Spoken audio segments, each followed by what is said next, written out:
Thank you Okay. so much for joining.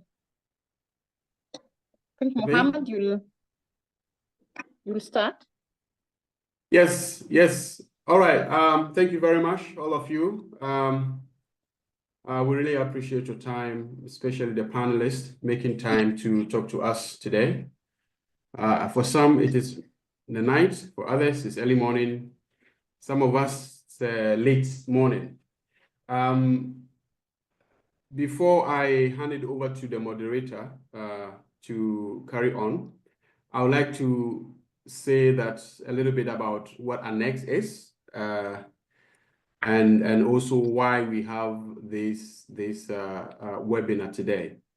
So Annex is African Network of Critical Security Scholars, and this is a network that we set up because of a very experiential realization that people publishing is critical security or everything and anything that has little to do with the mainstream, mode of knowledge production, or criticizing that mainstream of way of knowledge production is somehow limited. It has a lot of limitations and stumbling blocks on its way. And the best way to surmount those issues is to band together, work together, and make sure that there is a support network for scholars working in that particular space.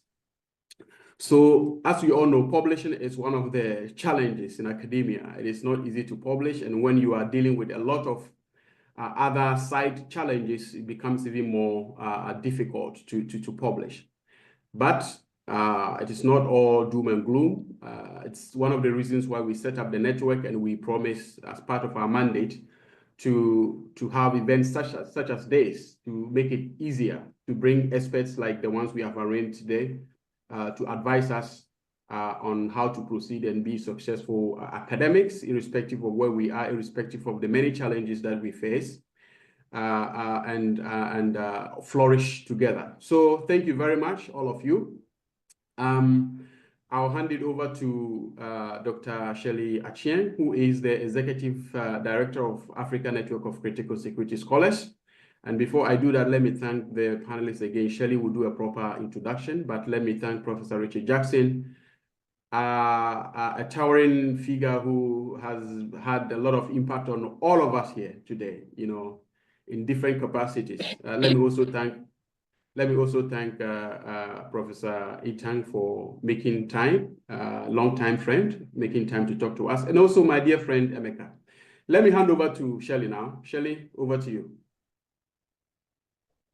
Yeah, thank you, Mohammed, for those opening remarks. I hope I'm audible enough.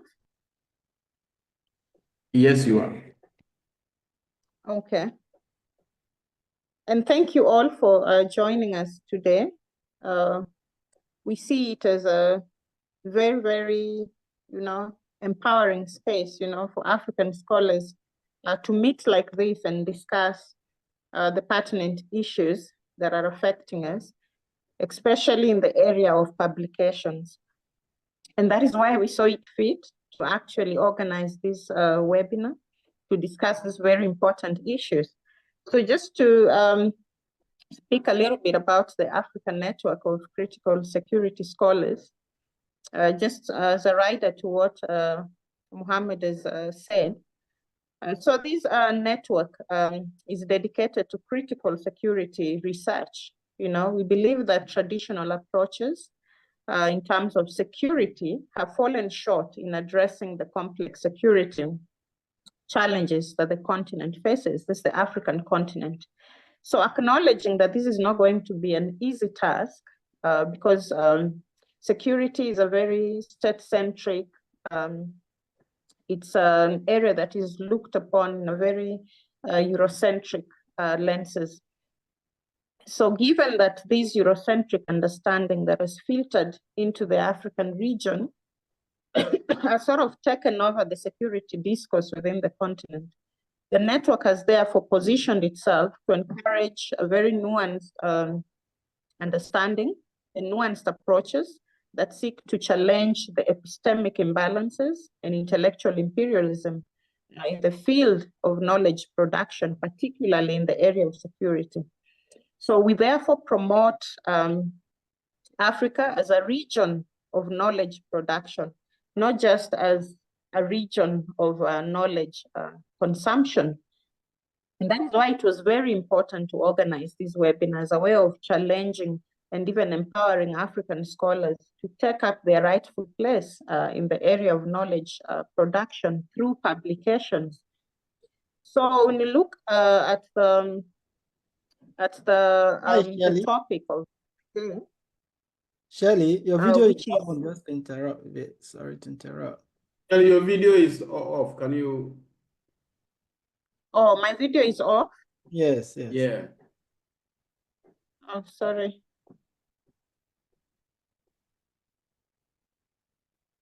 Yeah, better. Oh, can you see me now? Yes. Yes. Yes, so as I was saying, the network is dedicated to critical research in the area of security studies. And given that security has been understood from a very, Eurocentric standpoint within the African continent, and security, as we know, takes this very state-centric standpoint. And therefore, the network saw it fit, to bring together these very different scholars from within the continent to sort of discuss these issues and come up with nuanced approaches of understanding security. And that is a way of also challenging the epistemic imbalances within this area, and also challenging the intellectual imperialism that we see in the area of security. And that is why we saw it fit to organize this webinar as a way of empowering African scholars in the area of knowledge production, because publishing from the margins, as we've seen the topic of the day, which is publishing from the margins, we basically encourage African scholars to publish from their own positionalities, from their own realities, based on their own realities, and also based on their own histories. And this is not very easy. We actually understand that for African scholars, publishing is not very easy because of the imbalances that are sort of skewed, and sort of promote scholarship from the global north, as opposed to scholarship from the global south, and particularly the African continent. So this is a space for support today, and sort of to just encourage us to come with our questions, with our frustrations as well, with insights. Let us share together and sort of get a way forward in how we can actually come up with, high impact publications. So I will introduce the speaker and the speakers really of the day. We have Professor Richard Jackson, who is a professor in New Zealand, the University of Otago. Professor Jackson is a leading voice in critical security studies, particularly known for his intellectual leadership in critical terrorism scholarship. As the founding editor-in-chief of Critical Studies on Terrorism and series editor of the Routledge Critical Terrorism Studies series, Jackson has shaped a generation of scholarship that questions dominant security narratives and challenges orthodoxy in terrorism studies. His editorial work is not only prolific, but also groundbreaking, providing an academic platform for voices often sidelined in mainstream terrorism discourse. His publishing record includes over a dozen influential books that have pushed the boundaries of knowledge on pacifism, political violence, and nonviolent alternatives to militarism. Jackson's writing The War on Terrorism remains a seminal contribution to understanding how language shapes counterterrorism policy. While his more recent works, like Abolishing the Military and revolutionary nonviolence signal a bold reimagining of peace and security. As a scholar, editor, and mentor, Jackson's contributions exemplify the power of publishing as political intervention and scholarly responsibility. I will introduce now Professor Dorcas Itang. Professor Dorcas Itang combines deep academic rigor with editorial stewardship in her work on peace, identity, and governance in Africa. As associate editor with Springer Nature, Social Sciences, and a board member of the Journal of BRIC Studies, Itang has helped curate high-quality scholarship with global relevance, especially from African and Global South perspectives. Her editorial roles reflect her commitment to diversifying academic publishing and amplifying underrepresented knowledge systems. She has authored several peer-reviewed articles in respected journals, such as Peace and Conflict Review, Politicon, and Africa Development, covering a wide spectrum of issues from community security to post-conflict reconstruction. Her intellectual footprint is further enhanced by her leadership at the International Center of Nonviolence, where research and practice intersect. Itang's work demonstrates how strategic publishing and editorial engagement can drive both scholarly innovation and political relevance. Now on to Dr. Emeka Njoku. Dr. Emeka Njoku is an emerging intellectual force whose publications critically interrogate the intersection between counterterrorism and civil society. With articles in international affairs studies in conflict and terrorism and development policy review, Njoku's work is reshaping how scholars and policymakers understand the global counterterrorism regime's impact on civic space, gender, and governance. His co-authored book, Counterterrorism and Civil Society, is a timely critique of post-9/11 security architectures and their discontents. Njoku's research has been widely supported by prestigious bodies like the British Academy and the Social Science Research Council, reflecting both its scholarly value and policy relevance. Through his prolific publishing and policy-engaged scholarship, he offers nuanced insights that are indispensable to both academic and practitioner audiences. Njoku's work exemplifies how publishing can serve as both an act of resistance and a blueprint for reform in security governance.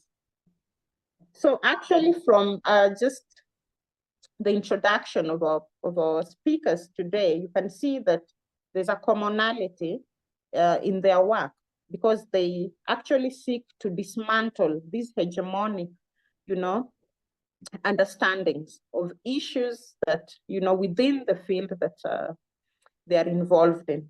And that is very key for us today, because publishing from the margins, as we've said, is not very easy, and it's quite a big privilege to have scholars, of this stature to sit here with us today so that we can actually learn and get empowered, from the great works that they've been involved in and the great things that they're doing in terms of publications.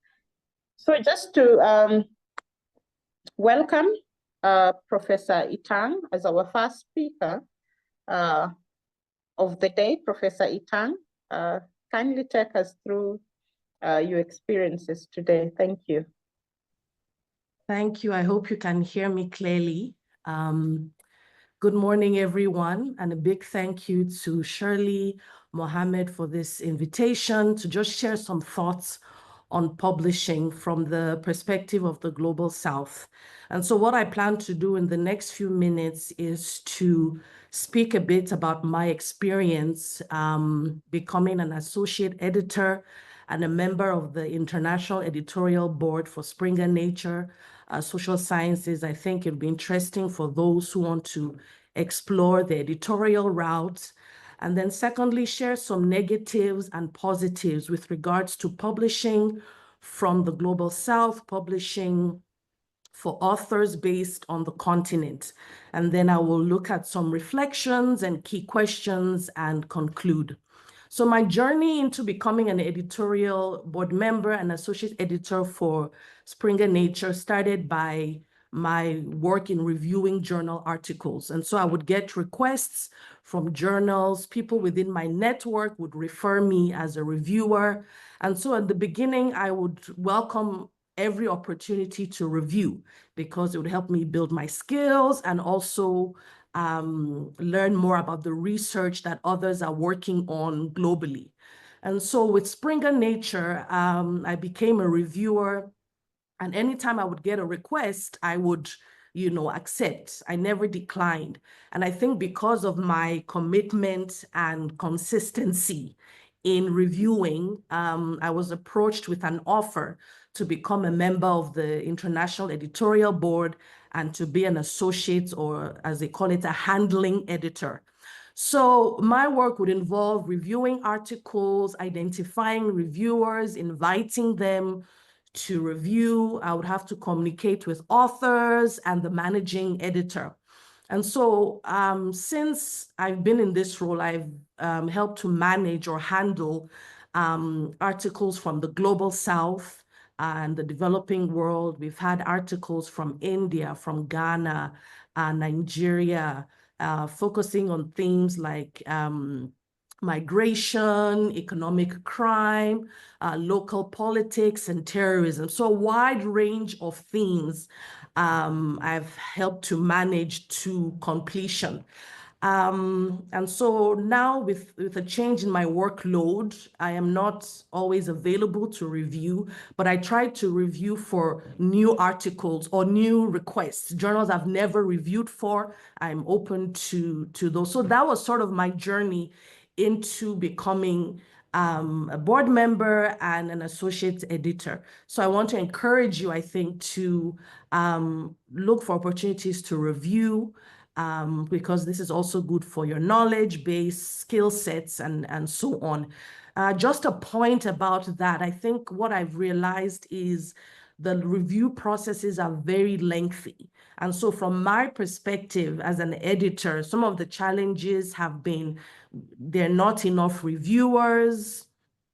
Sometimes reviewers decline to review, and those who accept to review sometimes take months to review and come back with feedback. And so sometimes we have to remind them and so on. So these are some of the issues when it comes to the editorial aspect. Moving on, I wanted to share some of the trends and experiences, I guess, with regards to publishing from the Global South or publishing from Africa. So some of the positive developments, I would say, is that there's an increased representation of the Global South on editorial boards. And you can see people from the authors, scholars from the Global South being part of editorial boards, being given roles as associate editors. I think this has changed significantly. And journals from the Global North, from the West, are trying to be representative in their makeup. And so that is noteworthy. And I think this is where Springer Nature Social Sciences has done exceedingly well, is to try and really have a broad-based list of editorial board members from across the world. The second positive development, I think, is the rise of African-based journals. There's quite a comprehensive list released in South Africa here by the Department of Higher Education. Every year they release a list of accredited journals that authors can publish in, and these are from within the continent, from within South Africa. So this is a very useful resource to have for authors who are trying to publish with African-based journals. And so we're seeing the rise of these journals, giving space to African voices. I was just at a workshop yesterday, and apparently people authors can apply for funding to start a journal. So that's a very good initiative to explore. What funding options are there to begin to start an African journal on violence or whatever the case may be? So I think it's worth looking into so that these costs can cover copy editing, proofreading, and all the other costs that come with starting up a journal. Thirdly, a positive development is that governments are providing funding to build African capacities in research. And so I allude to the case of South Africa a lot. The Department of Higher Education has a unit or a program on capacity development. And what they do is they send funds to research offices of universities. And those funds are used to build capacity, to train emerging researchers, and to just provide support for them. Fourthly, we're seeing more collaboration with researchers from the global north and south. And I think this is a big way to bridge that gap, is to bring in expertise from Africa, collaborate on research projects, and sort of build that cross-continental engagement. Fifth is that in South Africa, particularly, universities provide supports to academics, to postdoctoral fellows, and PhD students. And so annually, there are a range of writing workshops, authors workshops, workshops on writing for journal publication, and initiatives that transform PhD thesis into books. All of these are implemented in the university that I am in, the Durban University of Technology. And so individuals are capacitated and are able to build their skills through these various initiatives. And, you know, something to perhaps explore is how true is this for other African universities.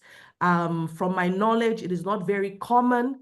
Again, in the case of South Africa, there's financial incentives if you publish, you know, to encourage authors, while in other instances or other universities, these programs do not exist. So how are African universities providing support even to their staff? And so South Africa has very good examples of this.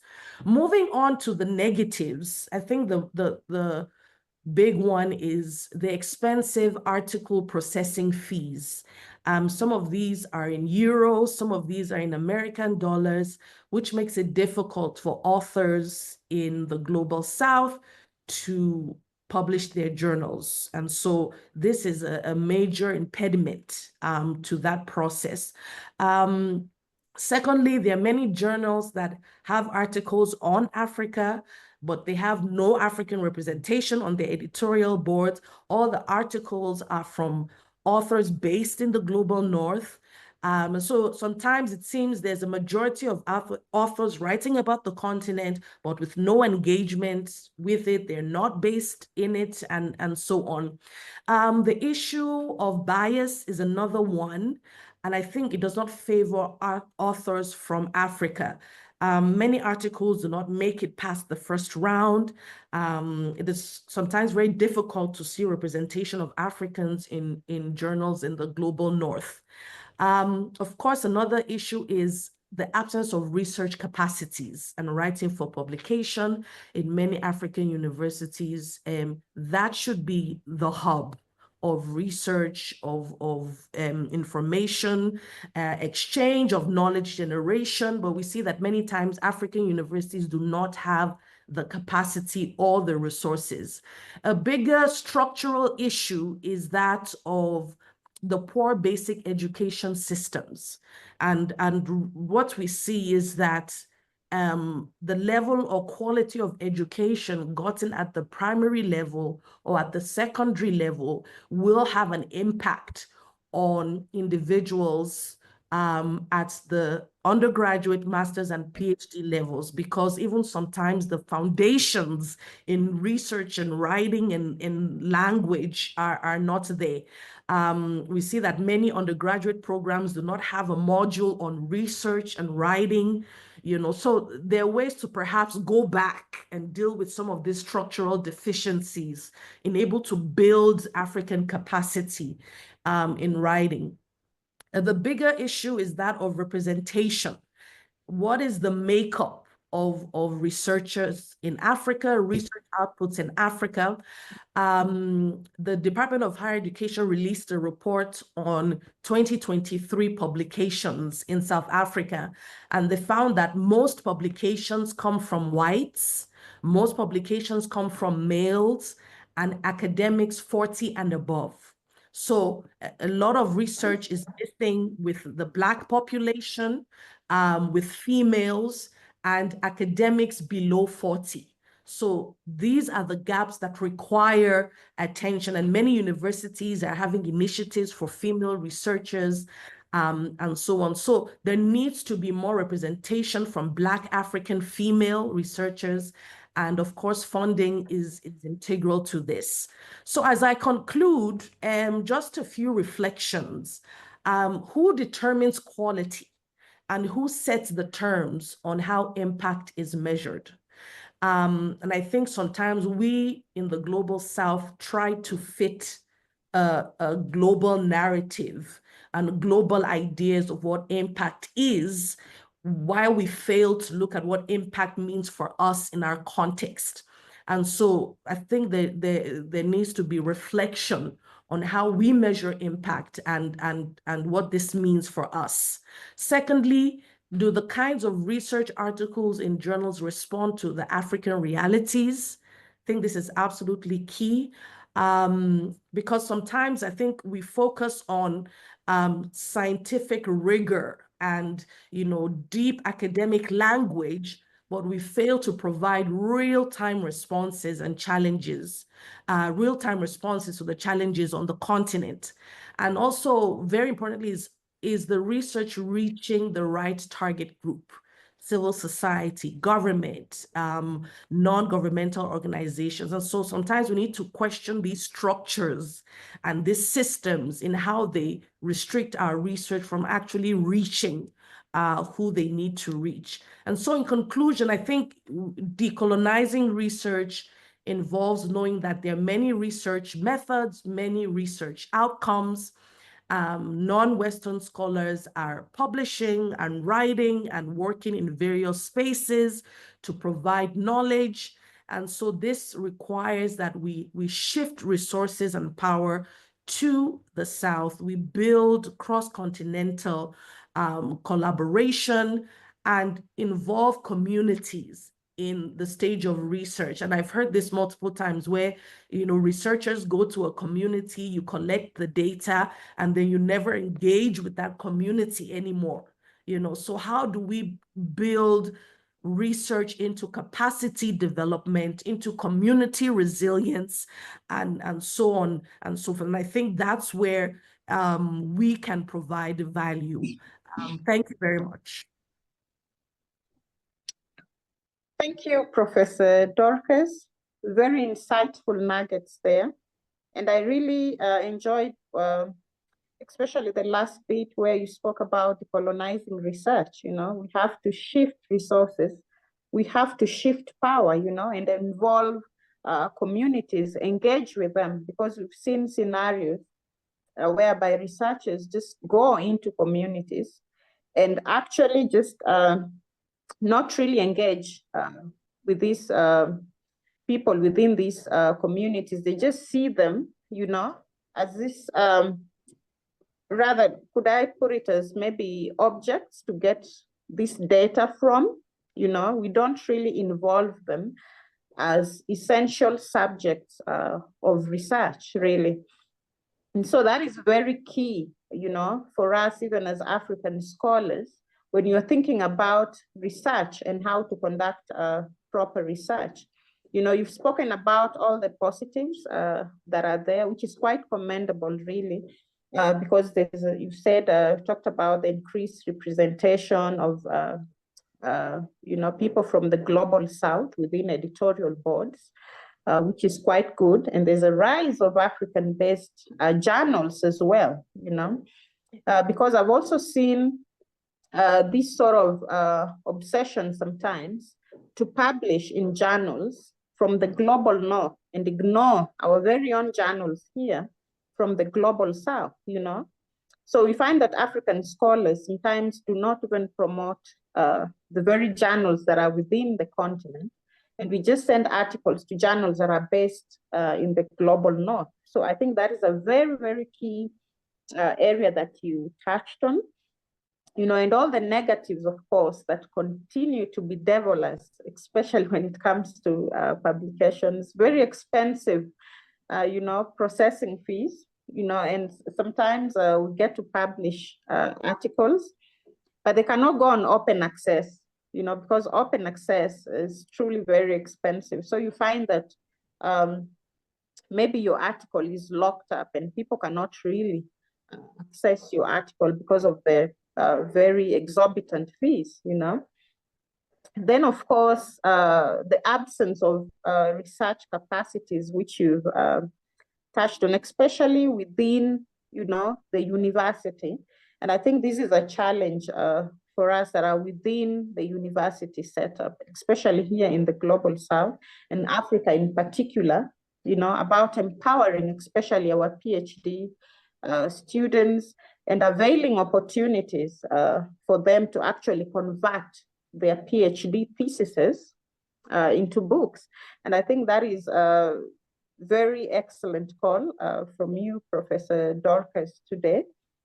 And very important, questions that you've raised as well regarding, the quality of education. Does the education systems actually promote research, right from the foundation level, such that when a student gets to master's or PhD level, then they can be able to conduct proper research. And I think this is a foundational problem, just like you've pointed out. So thank you very much, Professor Dorcas.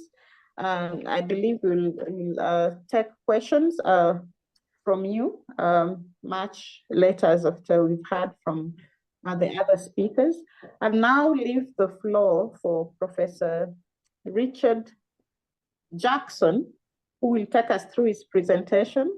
And I'd kindly like to request that we try and keep it within 20 minutes of the presentation so that we can have ample time for all the questions that will be coming later. So Professor Richard,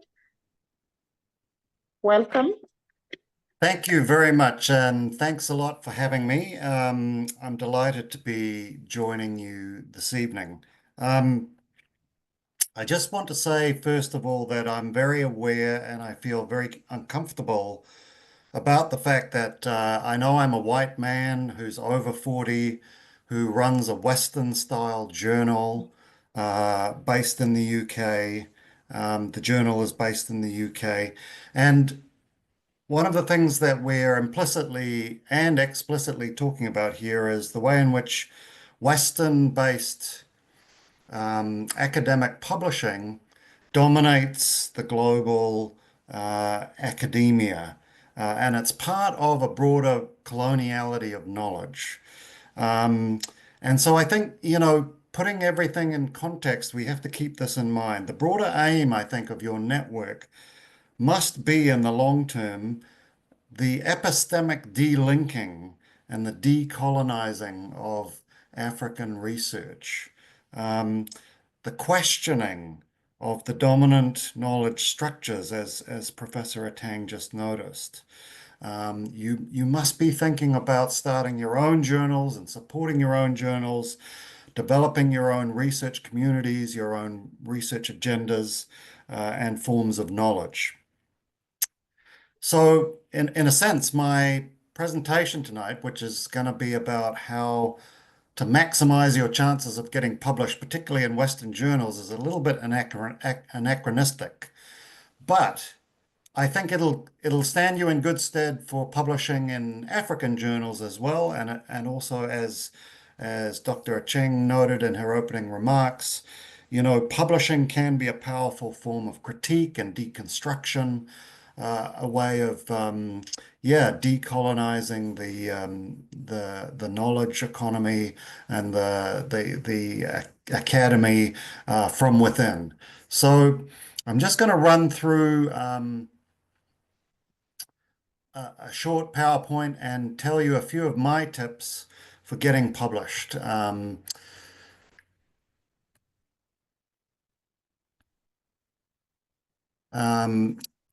hopefully you'll find it helpful.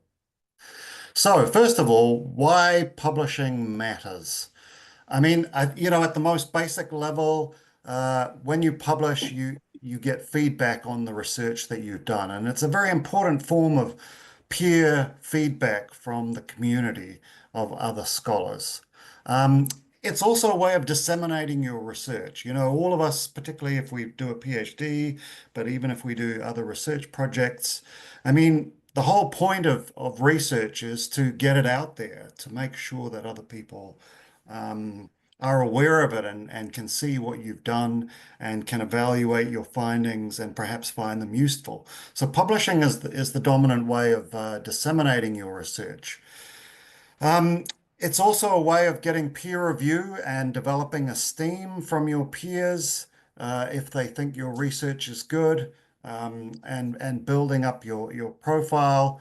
There are obviously a lot of professional employment issues related here that these days in particular, in order to succeed as an academic, you have to be published regularly, or you have to be regularly publishing and disseminating your research.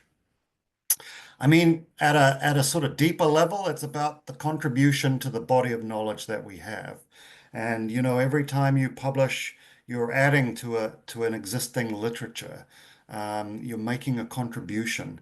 And, in the future, when people do literature reviews to see what a particular field has so far found, they will, obviously look at your contribution to knowledge as well. And I think also it's about creating community, particularly if you think about different areas of research like critical approaches to African security. Getting published and finding ways of disseminating your research connects you up and helps you build in with a broader community, those people who are your reviewers, the editors of the journal, and the others who are involved.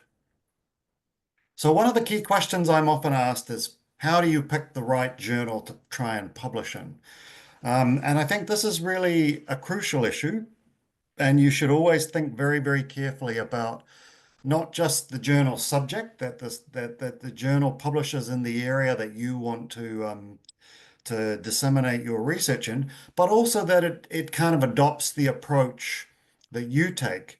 I mean, I can tell you as the editor of Critical Studies on Terrorism, which is an explicitly critically oriented journal looking at terrorism and security, we get a lot of people who send us articles that do not adopt a critical perspective. And we wonder why. Why do they send it to our journal? Because it doesn't really accord with the kinds of perspectives and the kinds of theories and concepts and questions that our journal is concerned with. So you've got to do a little bit of research into the journal that you're interested in, look at what they publish, read the About the Journal page and see what they value and what perspectives they try and adopt before you choose your journal.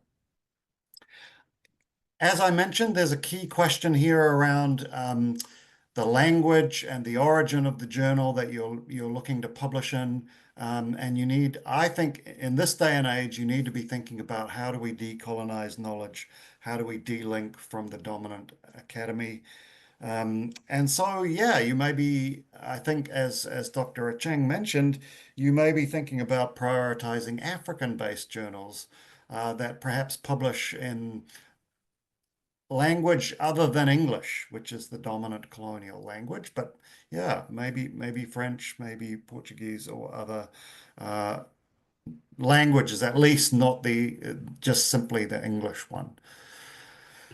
There's a question here around journal ranking, because obviously for professional purposes, you want to publish in high-ranking journals.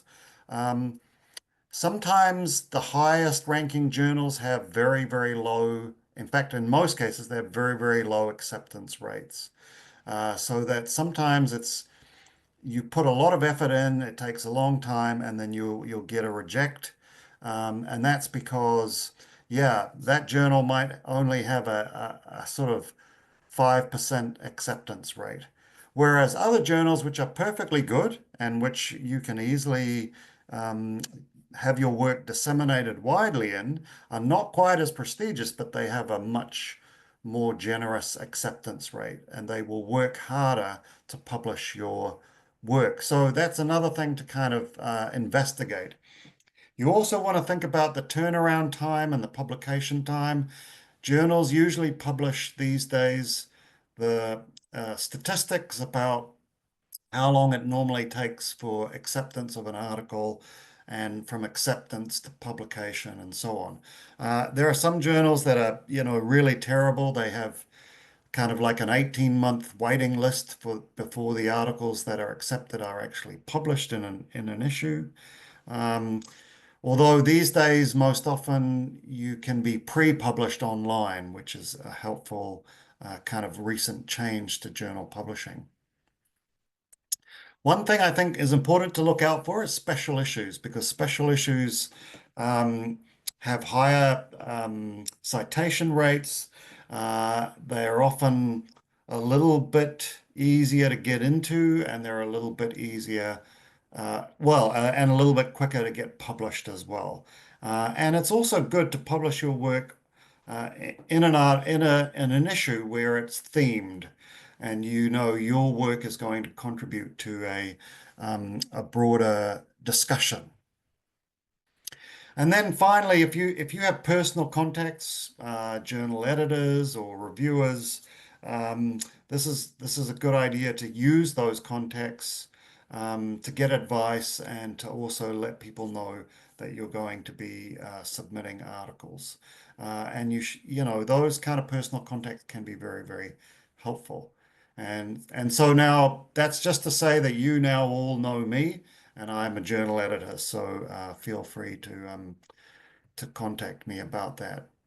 When you prepare your article, okay, here's some advice. First of all, you need to do some good research. Obviously, don't just send a literature review or some thoughts that you had, but try to do rigorous original research. I would also suggest that you try and do pre-peer review, which is where you share your article with colleagues, present it in a seminar if you can, and try to get as much feedback as you can about it. Before you even send it to the journal, make sure that several people have read it and they've given you comments and they've helped you improve it. You want to try and make sure that the tone, the organization, and the style of the article fits the journal that you're sending it to. And so I would always say, if you can, download 4 or 5 articles from that journal and read them carefully. Take note of the way in which they're written, the way in which they're organized, the kind of style of them, the tone, the language that's used, and try and tailor your article to make sure that it kind of fits that general format. Now, these days, you've got to make sure that your presentation is nothing less than perfect. And by that, I mean your grammar, your expression, your spelling, everything, your headings, the presentation of the tables or whatever, everything has to be perfect. And I think, these days, particularly with AI, you can make sure that your writing is very, very good. I mean, one of the main reasons for what we call a desk rejection or of an article is if it's very poorly written, if it's poorly expressed, if the if the language is not perfect. And that's a shame because sometimes articles have really good content. They're based on excellent research, but they're so poorly presented that the journal editors are not prepared to kind of put the work in. They just want something easy to read so that they can reject it on those grounds. Always stick to the word length. And in fact, you should always be perhaps a little bit under the word length that's recommended for that journal or is the required word length for that journal, so that when you get suggestions for revisions, you've got a bit of space to add some more material. But yeah, a lot of journals will keep sending you the article back again and again, and if you're well over the word length.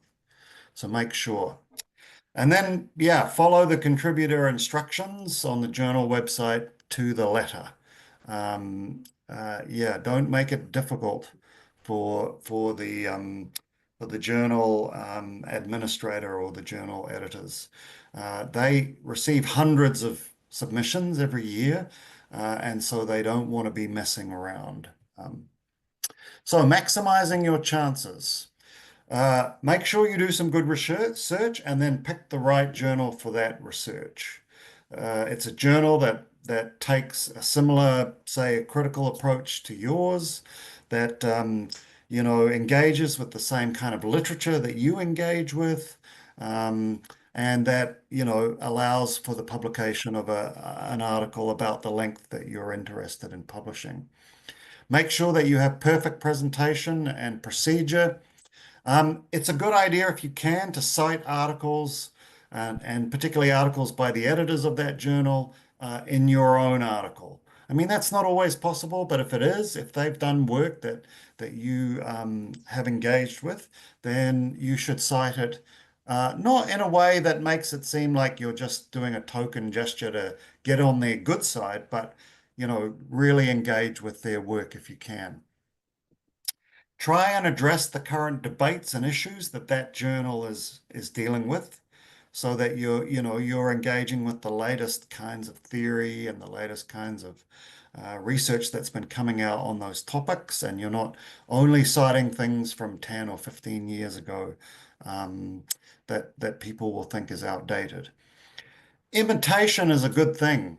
I think sometimes if you can imitate really good articles, then you should go for it. Follow their style, the way they set up the question and the way they engage with the issues. Practice with other publications. Try and publish perhaps in a edited book chapter or in a working paper or something else. Get some experience with other publications before you try for a high quality journal. And then, as has already been mentioned, try to forge relationships with journal editors. Offer to review books, always be willing to review articles, and try and get involved. And that will get you in good stead for when you submit. So what happens on submission?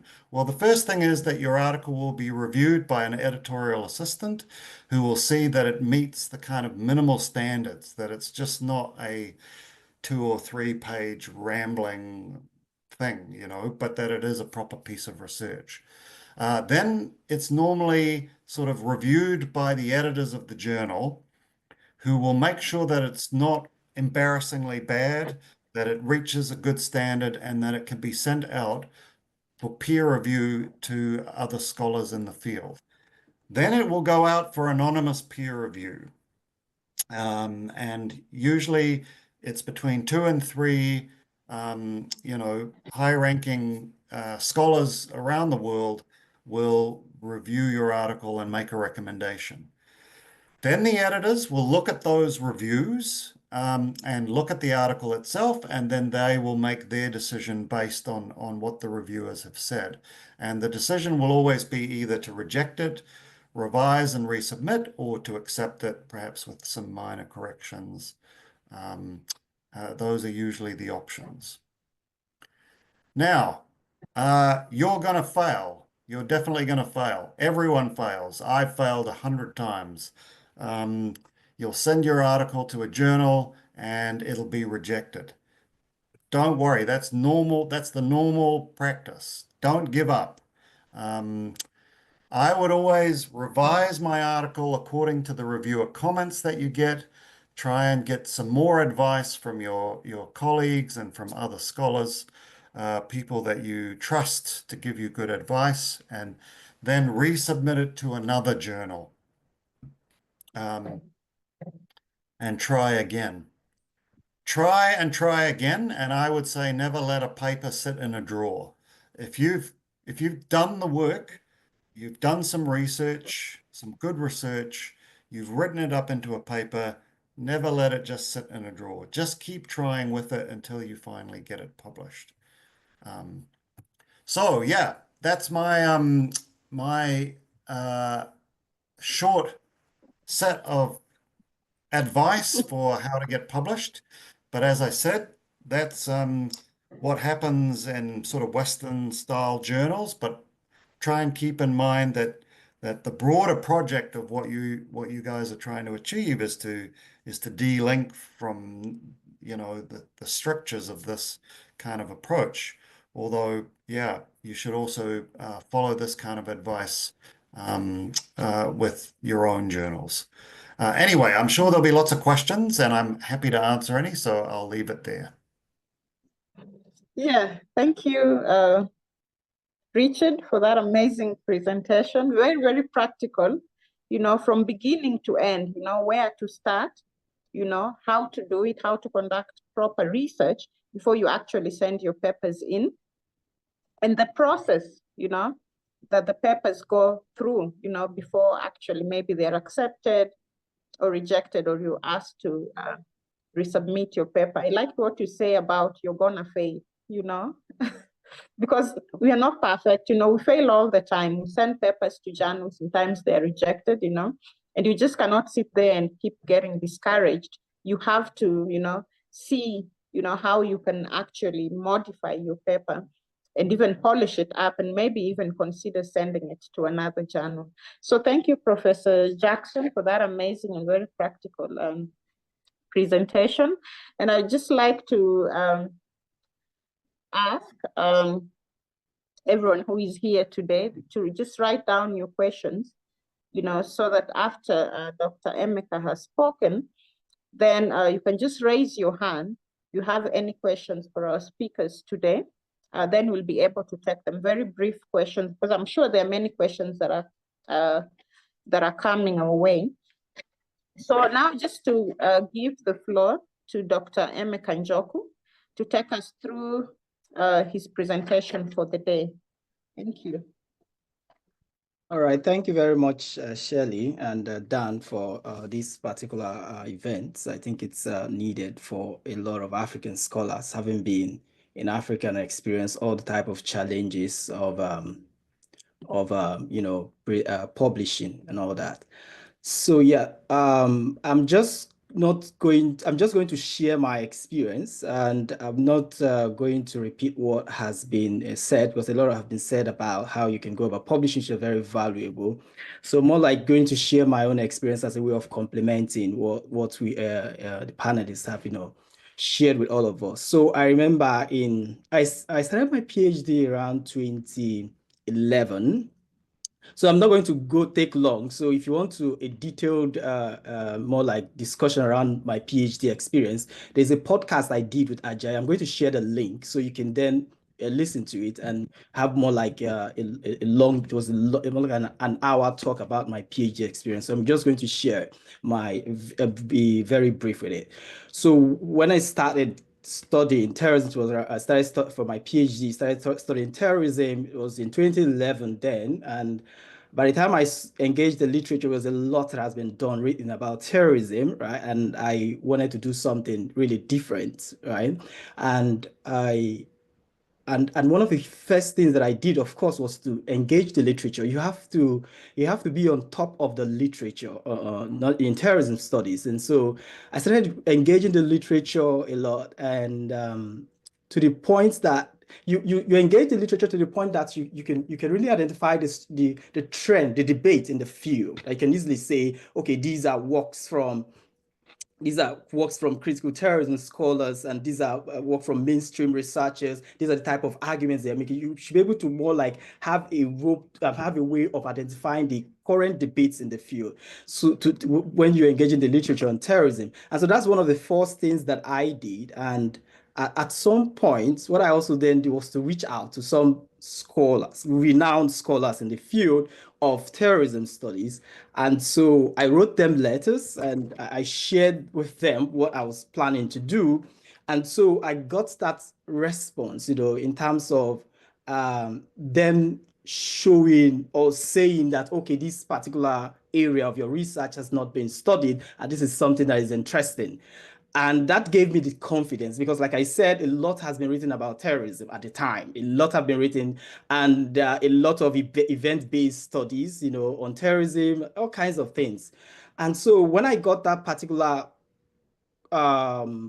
response, sharing from those scholars, particularly I looked at because I was looking at the intersection between counterterrorism and civil society, right? And so I know that there are leading scholars that have had that conversation, that started that conversation around after 9/11. There were all kinds of scholars who were looking at the effects of counterterrorism policies on civil society organizations, closing of civic spaces, and all of that. And so I reached out to those scholars who have published, their works were out there, and they were the ones who told me, oh, this is a very good way that you're coming. I remember a particular scholar it was in Oxford, who, when I sent an email, he said when he read my email about terrorism, his heart sank. But then when he then read through and saw the angle which I was looking at it, then he felt like this is a good work. And so with all of those comments from those researchers, I was able to then draft a proposal, a full proposal, right? And then after drafting a approved proposal, and that was after years of engaging the literature on terrorism study. Yeah. And because we have these structural barriers in terms of access to resources, so it will take a long time for you to have those materials and study and engage the literature. And so afterwards, the next thing I did was to look out for a fellowship, like the Social Science Research Council Fellowship there, because I mean the PhD is very expensive, right? Particularly in Africa, you need money to do the PhD. At the time I started my PhD, I was funding it by myself. At some point I wanted to drop out because I just can't afford it anymore. And so, but I've applied to a lot of those fellowships, like the Social Science Research Council fellowships, and was accepted.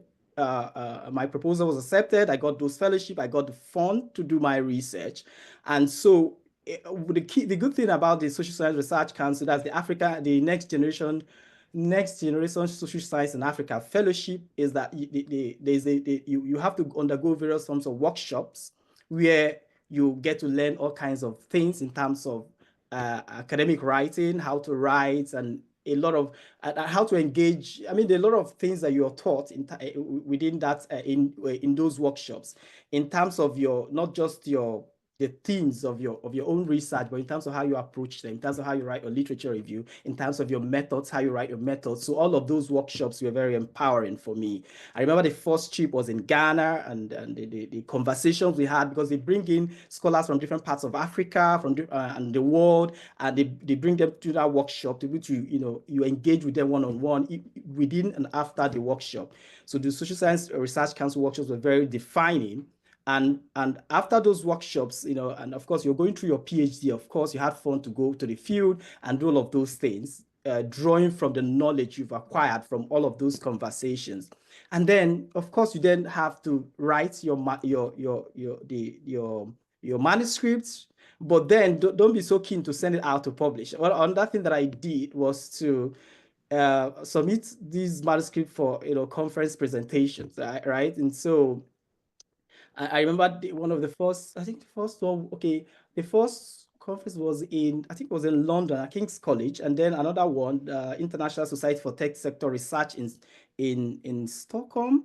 And one of the good things about those workshops is that you get to meet these pioneering scholars in your field one-on-one. I remember when I was presenting, I presented one of the papers from my PhD thesis, and I was mentioning the names of these scholars without knowing them. I've read their works and all of that. But after the presentation, they came to me and introduced themselves, that I'm so person that you mentioned in your whatever. And it was really very good in the sense that I was able to see these literature, or those who engage in literature in person, and have a one-on-one conversation with them and build that relationship, that network that is very important with these scholars. Afterwards I was still writing them, they were still responding, and so yeah, so that was and also during those conferences, they have platforms where you can teach you a lot of things about how to publish in their journals, because the International Society for Tech Sector Research has this journal called Voluntas, one of the leading journals in civil society studies or so. And so yeah, I had participated in that workshops, attended the conference and everything. So it also, that was more like the last stage of it for me. And after I came back and I started submitting my papers to all of these journals, right? I sent to Voluntas, I sent to, yeah. So I remember when I got my first revise and resubmit, it was scary for me. I mean, I had to, think about it. So once you get your review, you don't just rush into it. Leave it for a bit and go and do other things and come back to it, right? So give it some time so that you understand what the reviewers are saying. Like, you try to put yourself in the minds of the reviewers, really understand them, and that's one of the challenges that you would often face. Sometimes some of the ways in which they write are not very, very clear. And so you're trying to understand what they mean. And one of the things I did was also to share this feedback to my peers, to get a different perspective. What exactly is this reviewer saying? What does he want me to do here? I think we did a lot of peer mentoring, right? And that's one of the key things that was also very valuable for me, peer mentoring. And so sharing those feedbacks and getting to hear from different perspectives of what exactly are these reviewers trying to see, what are they trying to say, try to understand them before you respond to it. And so once you're able to get a good grasp of what all the things they are saying, you can then respond to all of these rewrite your paper, having all of those feedbacks in mind as you re-articulate them and write them. And of course, you send them back. So these have been very, very, very, very helpful. And also one of the things that I did was also to check out who are the journal editors, the editorial board. What are the type of research that they are doing? How is the research is relevant to the type of research that I'm doing? Because there is a tendency that when you submit your paper, they are likely going to assign it to a particular editor, to editor that has expertise in your field or your geographical area, to be able to read and make a decision. And so I did that a lot, like look at the editorial, but look at the type of, and also look at the trend of conversations in the journal. What are the type of things they have published recently? And so that is also very defining, in terms of in terms of picking a journal for your paper. And so I did all of that, and it worked. But then, in terms of review process, I think it's why some journals will tell you, oh yeah, we have this turnaround that is very fast and things like that. It might not, it might take longer time I remember a particular article took 3 years for it to be published. So it took a long time, back and forth, write it this way. Even sometimes the journals and the editors, they contradict themselves, right? And so I have to be patient in terms of how, and also take all of those things. And it was a learning process for me. I learned a lot in that particular paper. So learned a whole lot about methods, about writing, styles of writing, and the type of things that editors and journal editors, they want. And so yeah, so that was one of the leading journals in my field too. So yeah, so it helped a lot. Even to being patient and take all of those advice, take all of those comments, and don't. Take all of those comments in terms of rewriting your papers and resubmitting them. So that also worked for me in terms of publishing. So there are also other issues that I want to talk about, but because of time, I cannot. In terms of the type of challenges that you face, that most of the challenges that you are experiencing now, I experienced them. So it wasn't all a smooth sail for me. It was very difficult. It's not just about publishing, it's also about studying for a PhD, the structural challenges that we face in Africa, the lack of funding, you know, and you, if you're not lucky to win any of those African based fellowship, it's going to be a lot more difficult, right? Because you don't have that resources available to that would help you, not just financially, but in terms of other funds academically that would help your research. So there are all kinds of challenges that you face, and there's also the challenge of work. I mean, some of the scholars are already teaching in private universities, and we know that most of those private universities are teaching focus. So you're teaching you'll be teaching 5 courses in a semester. If you're teaching 5 courses in a semester or modules in a semester, there's no way you can be able to do research, right? So those are the type of challenges that you would often face, and you'd have to make a decision. Do I want to be more like a lecturer just to teach alone, or do I want to do research? And that is also go a long way to define. For me, I took a very, what you might say, extreme approach. I refused to take up any private jobs in private universities in Nigeria because I didn't want anything to hamper with my research. So I relied on the funding that I got in Social Science Research Council to support myself throughout the course of my research. I know the danger of, you know, teaching is a lot of a very, very demanding. And so it's going to take a lot of your time. There might not be enough time for you to engage in research. So I'll just stop here. So I'm now welcome questions, you know, around the type of challenges that you face, and we're going to look at it and then provide my advice in terms of how you can be able to mitigate all of these challenges. Thank you very much. Thank you, Emeka, for that wonderful presentation. I particularly like what you said about putting in the work, you know, because when you're thinking about publishing and coming up with good publications, you have to put in the work. And for you, you put in a number of years, you know, before you could actually even see the gaps that are within the area of terrorism studies, you know, before you started writing these nice proposals and sending them away, you know. We've spoken about patience as well, because it took some time for some of your publications to even come out, but you took that as a learning process, you know. So for me, that is a big takeaway from what you've spoken about today, just giving us, you know, speaking about your challenges, you know, in a way that mirrors the sort of challenges that we also face when you are trying to publish. So thank you very much for those very insightful remarks from you. We've learned a lot from your journey, you know, and many congratulations as well, because you actually, for you, your story really exemplifies, you know, what African scholars within the continent face, because most of your research, and I would say rather all of your research from undergraduate to PhD, you conducted here in the continent, right? So you have that very grounded experience that is originating from the continent, even as now you're based in the global north, but you started with all the hard work right here in the continent. So I think for us, that is a great learning experience from your story. So I think we'll just take some questions that I'm already seeing here on the Q&A.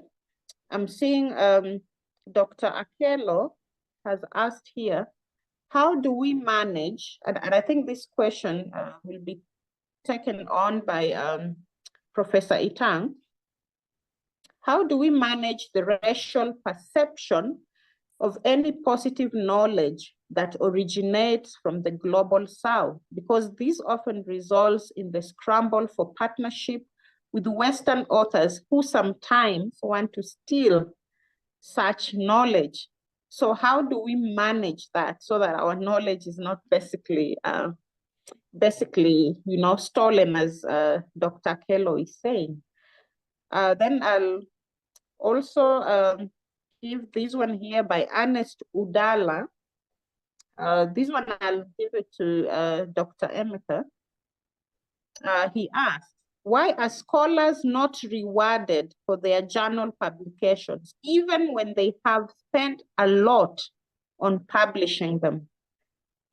Then this one for Professor Jackson from Ikome Collins, who asks, and he actually says, thanks to all the panelists and Annex for this, for organizing this very enriching webinar. Please, what do we exactly mean by critical in critical security studies?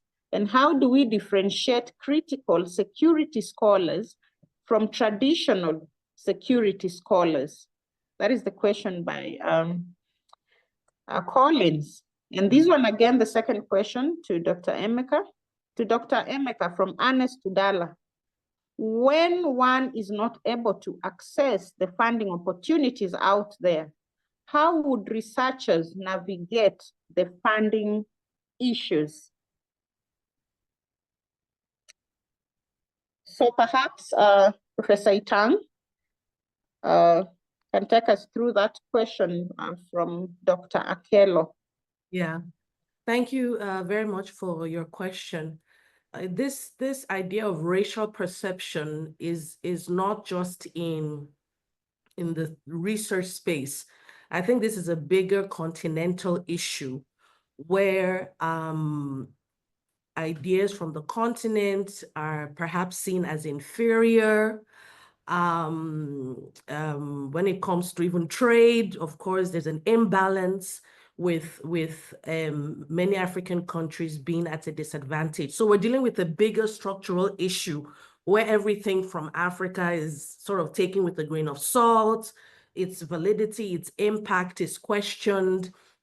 We've seen how sometimes African leaders are also treated or on global stages and so on. So I think the response to this is, if these are long-standing structural issues, then it speaks to the need to look within the continent and build capacity.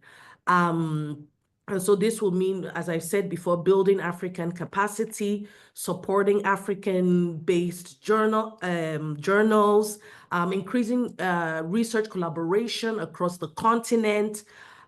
These are some of the ways to do that, because if these things won't change, and these are some of the realities and restrictions with which we have to work with, then I think we need to definitely look internally. There's a lot of resource on the continent, human resource, new ideas, innovation. And so we need to target those and harness those. How do we do this? Of course, funding. How are African governments funding innovative research, new research? How are universities creating spaces for innovation? Because looking at the trends in society moving towards the fourth industrial revolution, we need to evolve. And so Africa needs to evolve with the times. Governments need to support that. Universities need to support that, create the spaces where African knowledge is of quality over time. Yes, thank you. Yeah, thank you, Professor Itang, for that answer. Dr. Emeka, I believe you have two questions. Okay. Why are scholars not rewarded for their works, right? Yeah, I think that is not just scholars in Africa, but it's a general thing that and scholars all over the world experience in academia, right? So you don't get, if I want to believe that the reward you mean is you mean financial reward or things like that. We don't get any reward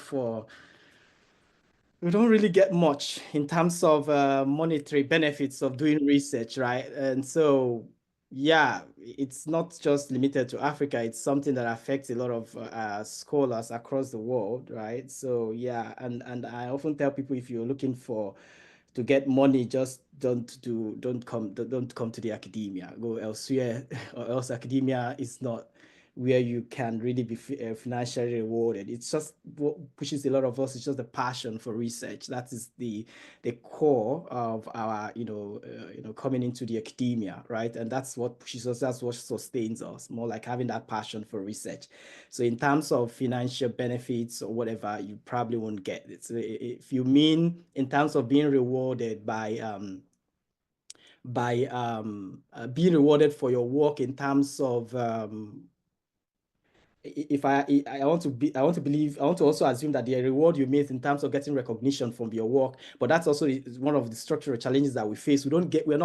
Our works are really not visible. We don't even get that citation, right? That's a problem. So there's no African scholars' works are not often cited in terms because of implicit bias or all kinds of issues that we face in the academia, and so we don't get that level of engagement with our works, right, by scholars across different parts of the world. And so we are often very invisible, our works are not that much engaged and things like that. And sometimes they actually do read this work, but they don't really cite them. And so I remember when I started I realized that early on in my PhD. And so one of the key things that I did was to be out there, to be in the faces of people. And good thing with social media, we were able to put your work out there, use the Twitter a lot, put my work out there. Although it might sound, some people say, oh, this guy is being so loud and all of that with his work. But yeah, you have to be your own PR, your own public whatever relation agent, or so, putting off your work there. Let people get to know the type of research that you're doing. Let also policymakers get to know the type of research you're doing, and also how valuable it is, not just in terms of building academic debates, but also policy relevance of your research. But in order to do that, you have to put it on Twitter, is it to add or to, I don't know how to do it. You add people, organizations that will be interested in that type of research. That's one way to be very visible. And so if you're visible, if they get to know you, they get to know your research, then you probably will get that reward in terms of the engagement of your work. All the efforts you put into writing a paper is being engaged by the global community also. So yeah, I think that is one way to go about it. Is there a second question about what is critical in critical terrorism studies, right? Is that for me? I think that was for Richard. Oh, okay. Oh, all right. So yeah, is there a second question? Yeah. No, I think that was the question for you. Oh, okay. All right. No, there was a second question. No. There was another one, Dr. Emeka. When one is not able to access the funding opportunities out there, how would researchers navigate the funding issues? By Ernest. That was the second question. Okay. How do you navigate when you're on? I think, so if you apply for some of these fellowship, like the African Peace Building Network, that is another one, and Social Science Research Council, Next Generation Social Science in Africa, that's another fellowship that is focused on African scholars who are studying in Ghana, Nigeria. I think Kenya has added to it, Kenya, Uganda, South Africa. I think there are about 5 African countries. So if you're doing your PhD in any of these African countries, irrespective of wherever you are in Africa, you can apply for these fellowships, right? And of course, there might be rejections. You might not get accepted. I mean, your paper might not be successful in those grants. But one key thing that you can do is to reach out to people who have won this fellowship, because it's already there online. You can reach out to them, tell them you plan to apply for this, or you have applied and you're not been successful. What are the key things that you need to do? Can you don't just send them your proposal, because everybody is so overworked in the academia. So you just reach out to them first, try to see if it's possible, if they can help you review your proposal, right? So sorry about that. So if they can help you review your proposal and things like that before you resubmit, and also listen to them. I've had challenges of, somebody who has sent his work to me and had advised him that, oh no, there is no gap in this work. And I mean, I can't find what you're claiming to be a gap in knowledge is something that has already been said like a few years back. And so you need to but sometimes they argue with you, oh, no, that's not true. I have done this. My supervisor has approved this. My supervisor has done that. I said, like, there was a particular case. I said, I don't know what your supervisor had told you, but I'm telling you that what you're doing, there is really there's nothing in this. You really have you have not really engaged the literature enough to be able to identify a very good gap in knowledge that you can be able to build on, right? So that is another thing. So you reach out to those people, listen to them, and try to hear them and try to see how you can revise that application and resubmit and submit in the next year. You can resubmit to those grant awarding bodies, and I'm sure with time you get. There are people who have applied several years and have been rejected. At some point they get. As you continue to rework your proposal, at some point it's going to be successful. If you continue to rework, continue to build on yourself and build on that proposal also. So yeah, and if the Social Science Research Council has 3 stages, you have the proposal stage, which is when you're beginning developing your proposal. They call it proposal development dissertation research, and you have the dissertation research fellowship when you have developed your proposal, you're planning to go to the field, and they have the dissertation completion fellowship. When you are almost done with your PhD, you can also get funding to complete it, and so different types of funding. So the first one is $3,000, the second one is $15,000, and the third one is also around $10,000 or so. So that can go a long way in terms of helping you with your PhD. Yeah, I hope, Ernest, you're satisfied with that answer from Dr. Emeka. I think we take that one from Ikome Collins to Professor Jackson about what we mean by critical security studies, and how do we differentiate critical security scholars from the traditional ones. Okay, great. Good question. Look, but just before I answer that, I just wanted to add something to Emeka's points.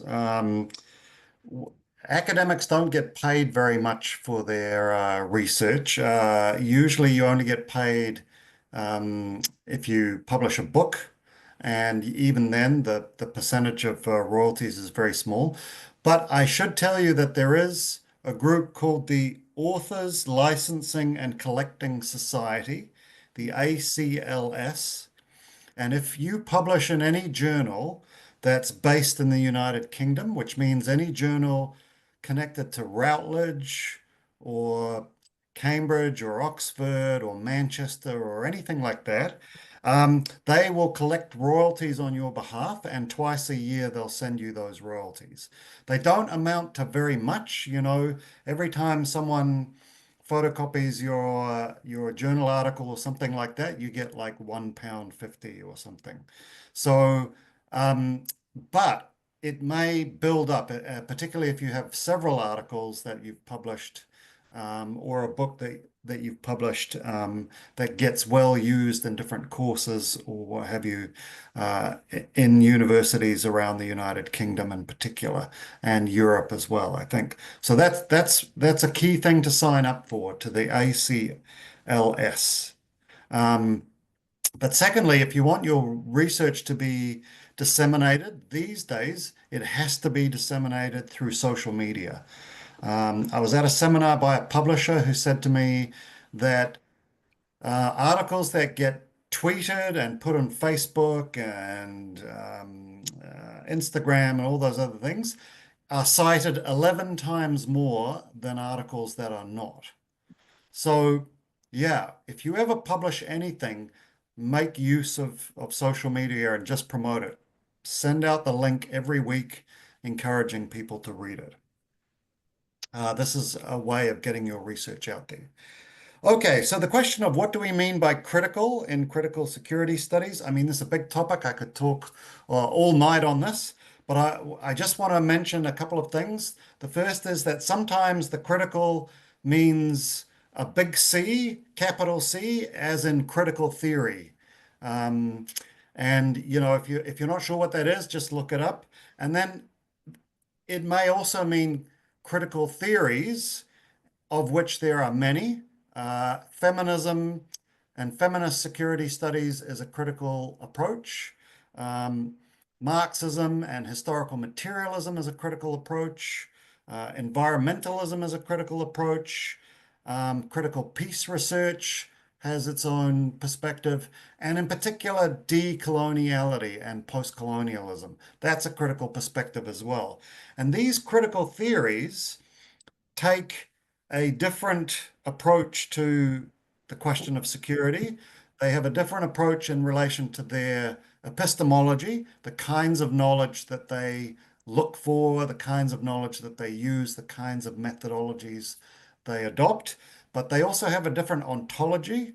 So they perceive security to be something a bit different than simply national security or regime security. They also think of human security, environmental security, gender security, and indigenous security, and so on and so forth. And then they also have a different praxis, which means they have a different set of normative aims. They're about emancipation, they're about decolonization, they're about liberation, they're about preserving the environment and ecological harmony, rather than simply being focused narrowly on national security.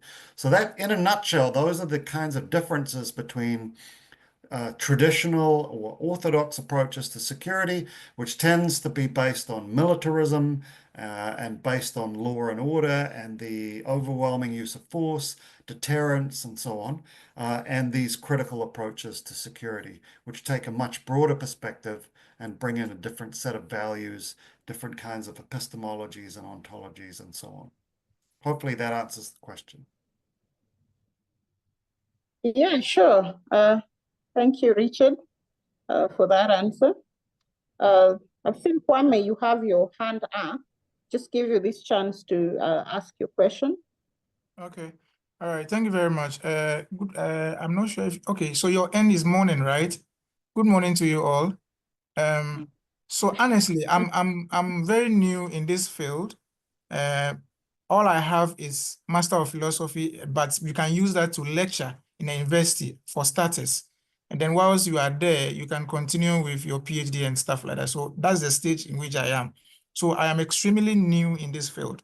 Now, my question is, don't we have journals owned by Africans and being produced by Africans? So that, I mean, if you know that these challenges, century challenges of Africans not being recognized, we can resort to our African journals and do our stuffs there.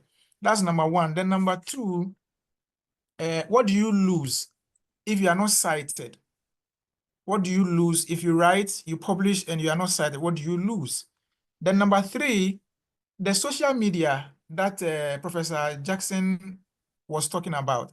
Is it about your personal pages or an institution's page? I mean, he was saying that you can publish some of your articles on social media. Is it your own social media handles or an institution's social media? So that's about the three I have. Thank you very much. Yeah, thank you, Kwame. Maybe the first question can be handled by Professor Etang. Do we, we have our own journals here in Africa. How do we go about that?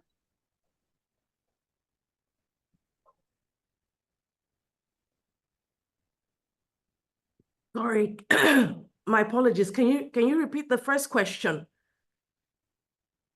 Yeah, Kwame, your first question was about the journals, right? Could you just repeat it? Yeah, so I'm saying that, yes, I was asking that don't we have journals owned by Africans and being published by Africans? I mean, I'm talking in relation to the challenges that Dr. Emeka and yourself, you went through, and then the fact that we are not being recognized. Don't we have journals being owned by Africans and published by Africans? Don't we have that?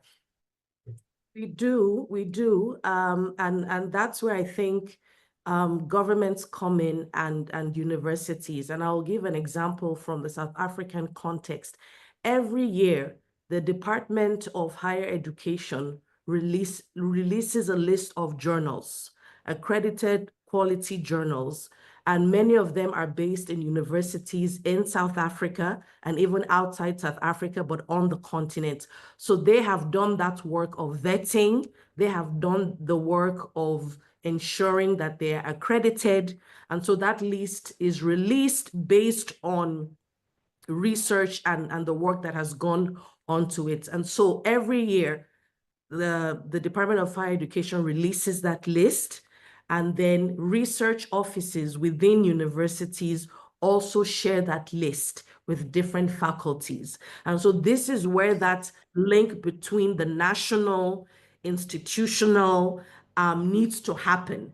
And so this is something universities need to think about. How do we create a database or conduct a scoping review of which African journals are based on the continent and are accredited and are of quality, and then how do we disseminate that to our staff so that they can know these articles. So this is something being done in the South African context.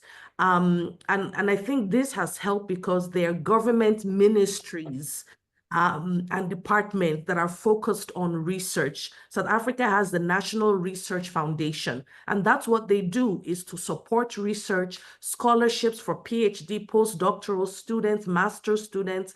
There's funding for conferences. They provide so much information on global and local developments and so on and so forth. And they also try to bridge the gap between Africa and other continents. So these exist. Is it a continent-wide experience? I don't think so. I think in many other contexts, researchers, academics are left on their own, without any support, without any institutional capacity building mechanisms to figure out this research and knowledge production space.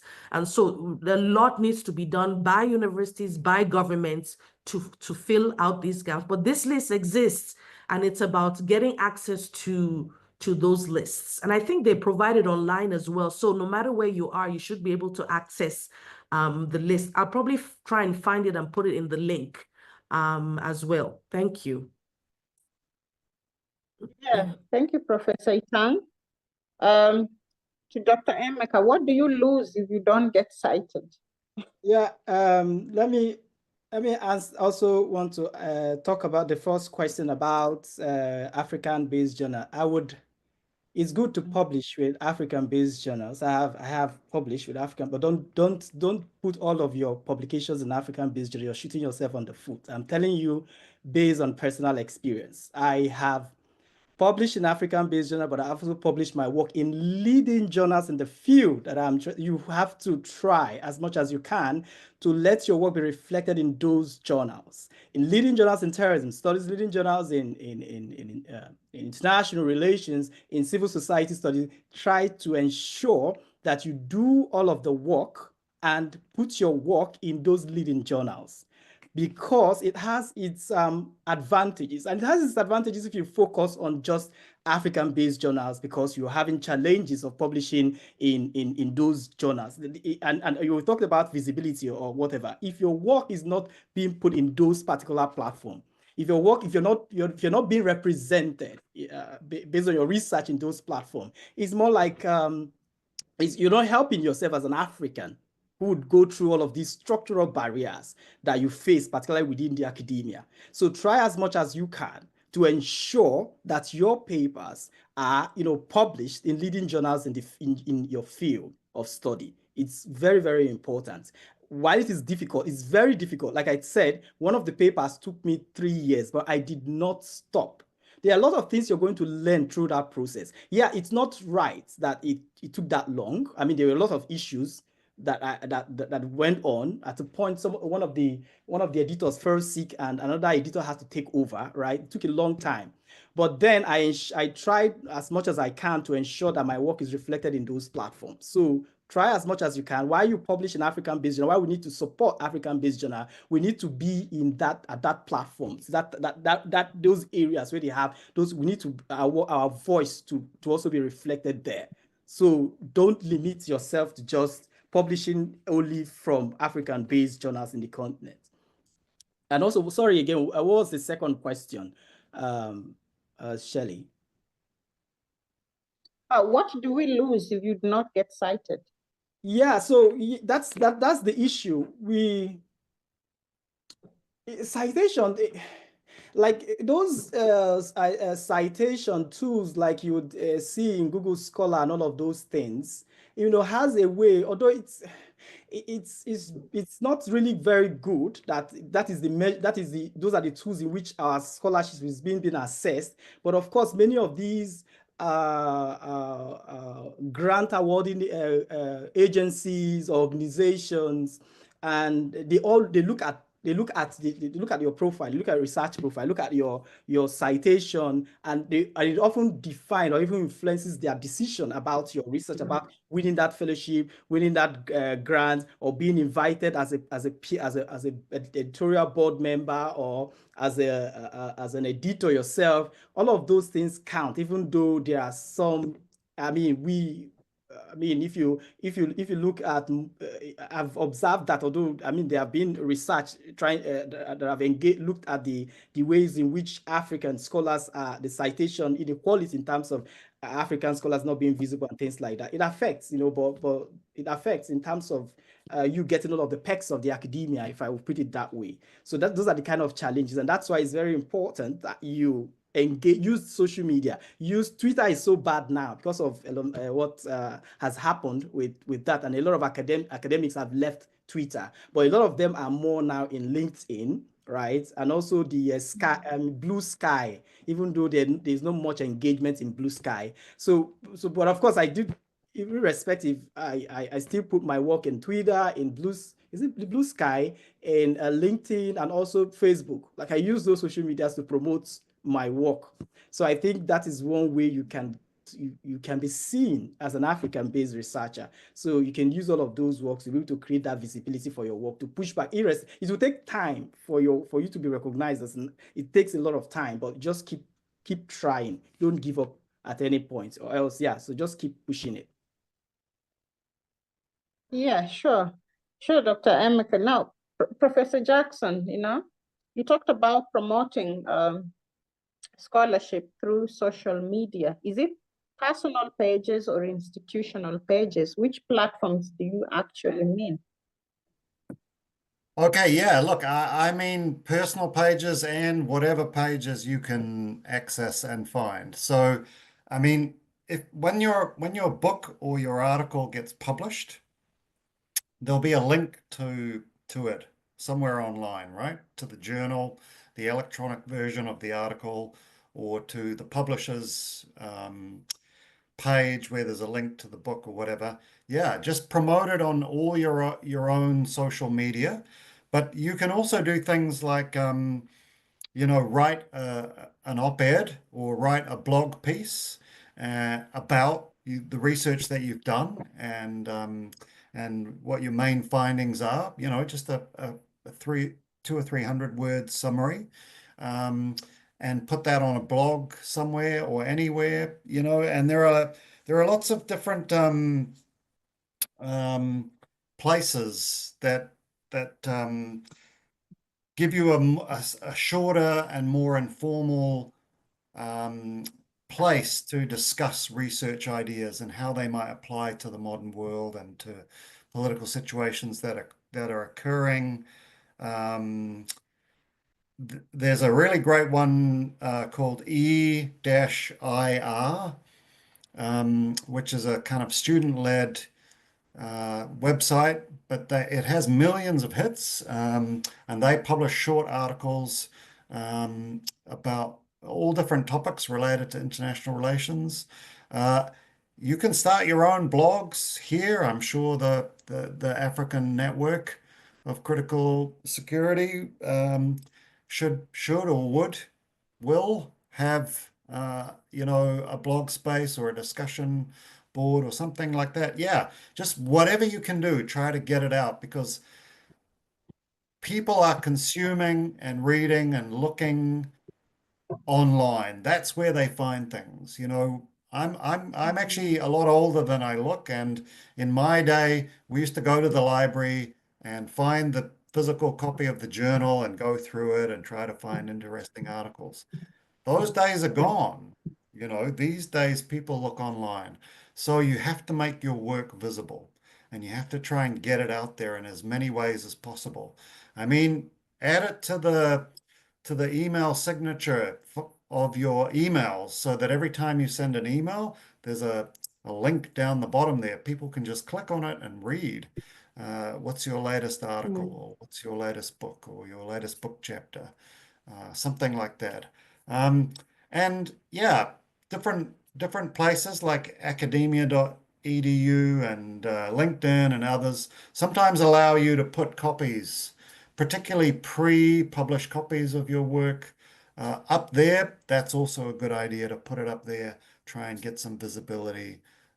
All I'm saying is be smart about how you promote your work. And the more you promote it, the more it gets cited, the more engagement you get, the better that is for you, the better that is for your research, the better it is for building this community of critical scholars. Yeah, you'll make lots of connections, people will contact you, opportunities will come your way, the whole thing will flourish. Yeah, thank you, Richard, for that. Dominic, you had your hand up.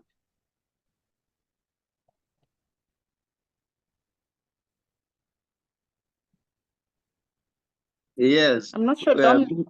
Yes. Am I being heard? Yes. Yes.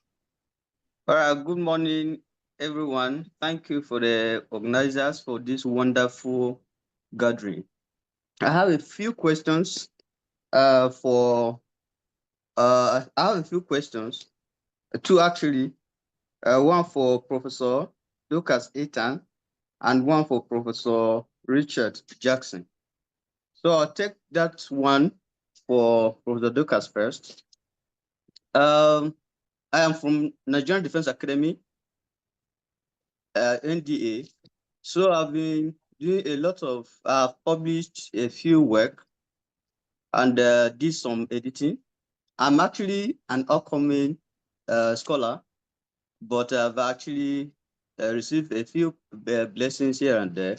So I have, in area of editing, I received invitation from various journal houses to help edit or review rather some articles for publication. So sometimes after being accepted or accepting the invitation, you dedicate your time and review an article, a paper. So before the stated date for you to submit the article, before that date reached, you will now be told that after dedicating your time and all of that, you are being told that the time of submission has been closed.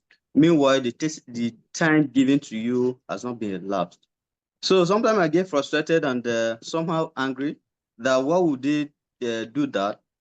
So I was wondering, so for Professor Dorcas, I was hoping that how can one deal with issues like that? Because sometimes you try to get back through maybe email writing, asking why it's like that and expressing your displeasure and all of that, and you will not get a feedback. So I was wondering how we want to address issues like that. Thank you. Yes, Professor. Yes. First of all, I think it's important to realize that this is a process of building your capacity. And so if you're given invitations to review articles, and sometimes you will get opportunities that don't have a financial compensation or whatever, but I think it's important to see those opportunities as positives. It helps you to understand the research that is out there. You get to give your input on research and so on. So even if it's closed and so on, you contributed to that process. You reviewed the document. And so it's something where you have built your capacity in some instance. And these things happen, right? The field of research and publication is ever evolving, ever changing. Articles are being accepted, on, and things change. So I think it's just accepting that these are some of the issues with publishing, but also seen as an opportunity to build your skill and capacity. And then I noticed you had a question on the chat about colleagues who don't want to review. your work. And I think this is where you need to open up your network. This is why LinkedIn is very good, where you can find people in the same field, connect with them, and perhaps through that you build networks. Also look for local conferences in your university. Attend conferences. That's how you build networks. That's how you get to engage with people. So I think it's going beyond your immediate environment to widen your scope. And as has been said before, social media has evolved, online platforms have evolved. So there's many levels with which you can engage. Many webinars are now online as well. And then just to add to the issue of funding, at the workshop yesterday, we found out that there are many corporations that offer funding. And I remember the facilitator showed us a list of about 30 different companies that are looking to give funding for research. They're looking to give funding on different community research engagements. And he says many people do not engage the private sector. We only wait for when there's a call. If there is no call, we would never just send a proposal. And he says these unsolicited proposals where you reach out directly to the private sector, there's a lot of money there. And every year, the year ends and they have all this money and they could have used it for research. And so there's many examples of this from the banking sector, the energy sector, security sector, government departments. So I think we really need to widen our scope. Many of these companies have a corporate service investments division that actually focus on societal issues, and they're looking for people to fund who can collect data, run activities, show that they're making change in the community. Thank you. All right, thank you very much. Thank you very much for that one. Hello? Yeah, go ahead.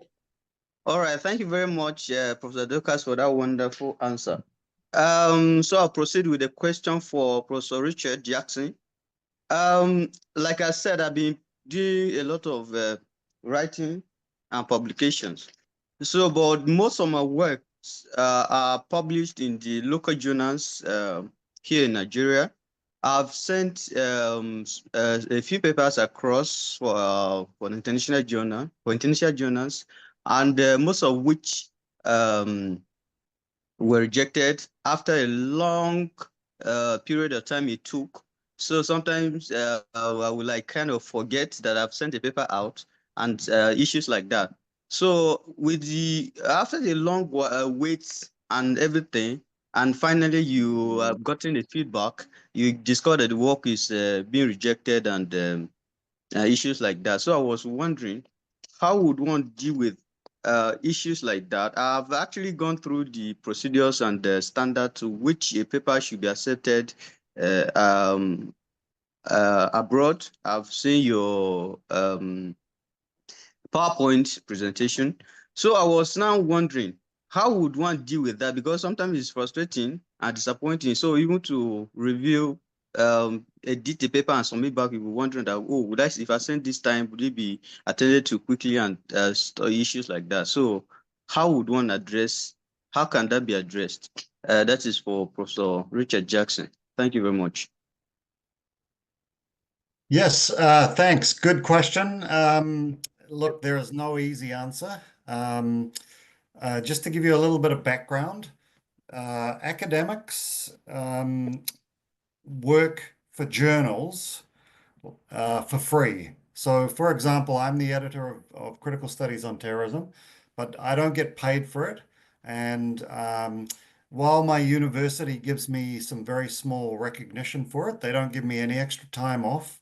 So I have to do that work in between all my regular duties of teaching, supervising PhD students, administration, meetings, committees, my own research, and so on and so forth, right? One thing I know for a fact at the moment is that we struggle a great deal to get reviewers, and that's partly because all academics are under pressure. They're very, very busy. And sometimes you get, 10 or 20 requests a year to review papers. And it takes quite a few hours of work to carefully review a paper. So sometimes it can take a journal several months just to find enough reviewers, because what we have to do is we have to send a request to a scholar, and we have to give them a couple of weeks to get back to us. And maybe after a couple of weeks, they write back to us and say, I'm sorry, I'm too busy, I can't review this article. So then we have to find someone else, and we send them the same request. And then a couple of weeks later, they send back and say, no, I'm sorry, I'm too busy, I can't review it. So by that stage, a month has gone by already, and you haven't found a reviewer. So sometimes the review process can take a great deal of time just because it's very, very hard to find willing reviewers. Because as we've all noted, we do it for free, no one's paying you, you do it out of the goodness of your heart. If journal publishers paid us, a really good rate for doing article reviews, I'm sure we would all do them very, very quickly. But that's just not the case. The thing that you can do is look on the journal website and find out their average length of time to make a decision. And that will tell you if that journal has a good process and a consistent process. It doesn't mean that every single time the process will happen in a good space of time, but it does tell you that on average, they will respond. And usually anything from like 4 to 6 months is a very good length of time. Anything above that, that's probably a journal that you might think twice about submitting to, because you know that it's going to take 6 months to a year to even hear back from them. And then look, on the other side of it, all I can say is what I said in my presentation. You've just got to try and maximize your chances by doing everything in your power to make sure that your article is top notch. It fits the journal's remit. It engages with the kinds of debates and arguments that they're having. It's up to date. It's well presented. It's based on rigorous research. And if you do all those things, then you will enhance your chances of getting published. But then, like I said, I don't know any scholar who's not been rejected. We've all been rejected. So you just have to keep trying. Take the advice that you're given, if there is any, that they send back to you. If not, give it around, to your colleagues and ask for their advice, and then send it out to another journal and try again. All right, thank you very much, sir. Yeah, thank you, Professor Jackson. We'll just take the last round of questions because of time. I think Moses Osiro. Shirley, Yes. can I come in? Yes, sure. Yeah, so there's something I need to highlight. So there's what they call, or what as predatory journals. A lot of journals in Nigeria are predatory journals. They are just people just establish something just to make money. So they are not recognized. So if you're publishing in those journals, it's not advisable. I mean, there's a place where you can look at the quality of a journal, and is called the Social Science Citation Index, or the Arts and Humanities Citation. We have the Social Science Citation Index. It has a list of journals that are indexed within the social sciences. We have the Arts and Humanities Citation Index. So you have list of journals, quality journals. You also have the Emerging Sources Citation Index. So it also has a list of journals that are recognized. These are journals that are not. So you have to be careful where you're sending your work. And also the idea of you sending a paper and you're about writing it, and they give you an email that they have already gone ahead with it. It shows it's revealing about the type of journal. I'm not saying that's always the case, but it's also revealing about the type of journal that you're working with or that has requested for your review. So you have to know the type of journals that they are what we call predatory journals, and a lot of them, they send invites for reviews and all of that. So, but those journals are, like I said, predatory journals. So be careful. You shouldn't send your work to those type of journals, because they are not recognized. They are just for money. They're just organizations just establish something somewhere and they just use that to get money. Some of them would have the name international journals. It doesn't make them a quality journals. It's just their strategy, marketing, whatever strategy to get works, and it doesn't go through any rigorous peer review. No, it just, you can publish today, they'll tell you to pay a certain amount of money and they publish your work. So that's those are predatory journals. I just want to chip that in, Shirley. Okay. Yeah, sure. Yeah, something to be very careful about, the predatory journals, but mostly even ask you to send money before you can get your work published. So Moses Osiro, I believe he's Kenyan, he asked, secondly, there's another question, but he asked, PhD students are often required to locate their research problems within existing theoretical frameworks, most of which are Eurocentric. This undermines the prospects of dehegemonizing existing epistemic frameworks. How can one navigate around this? You know? Okay. So I think we can hear maybe from Professor Jackson, because you're a big you're very big on dehegemonizing research and also decolonizing it. What do you think? Yeah, look, I mean, this is the perfect question, and it's also it's the paradox that we're all trapped in, okay? Which is that there is a dominant system, there's a dominant form of knowledge, there's a hegemonic kind of way of being an academic and doing academia, and we desperately need to break out of it. And the question is how? And can we use, the tools of the master's house to deconstruct the house, right? That's there. I mean, so what I would always say is that, and this is something that you have to do right now, but I hope that in the future, our academic children will not have to do this. At the moment, what we have to do is we have to critique and point out what's wrong with the dominant frameworks. And we kind of have to deconstruct them and demonstrate how they remain trapped in Eurocentrism, in coloniality, and in oppressive forms of knowledge and knowledge systems, right? And I think so that's a kind of a task that you have to do before you can then convince people that the research that you've done from alternative perspectives is worthwhile, it should be listened to, should gain some kind of dissemination and be published and so on.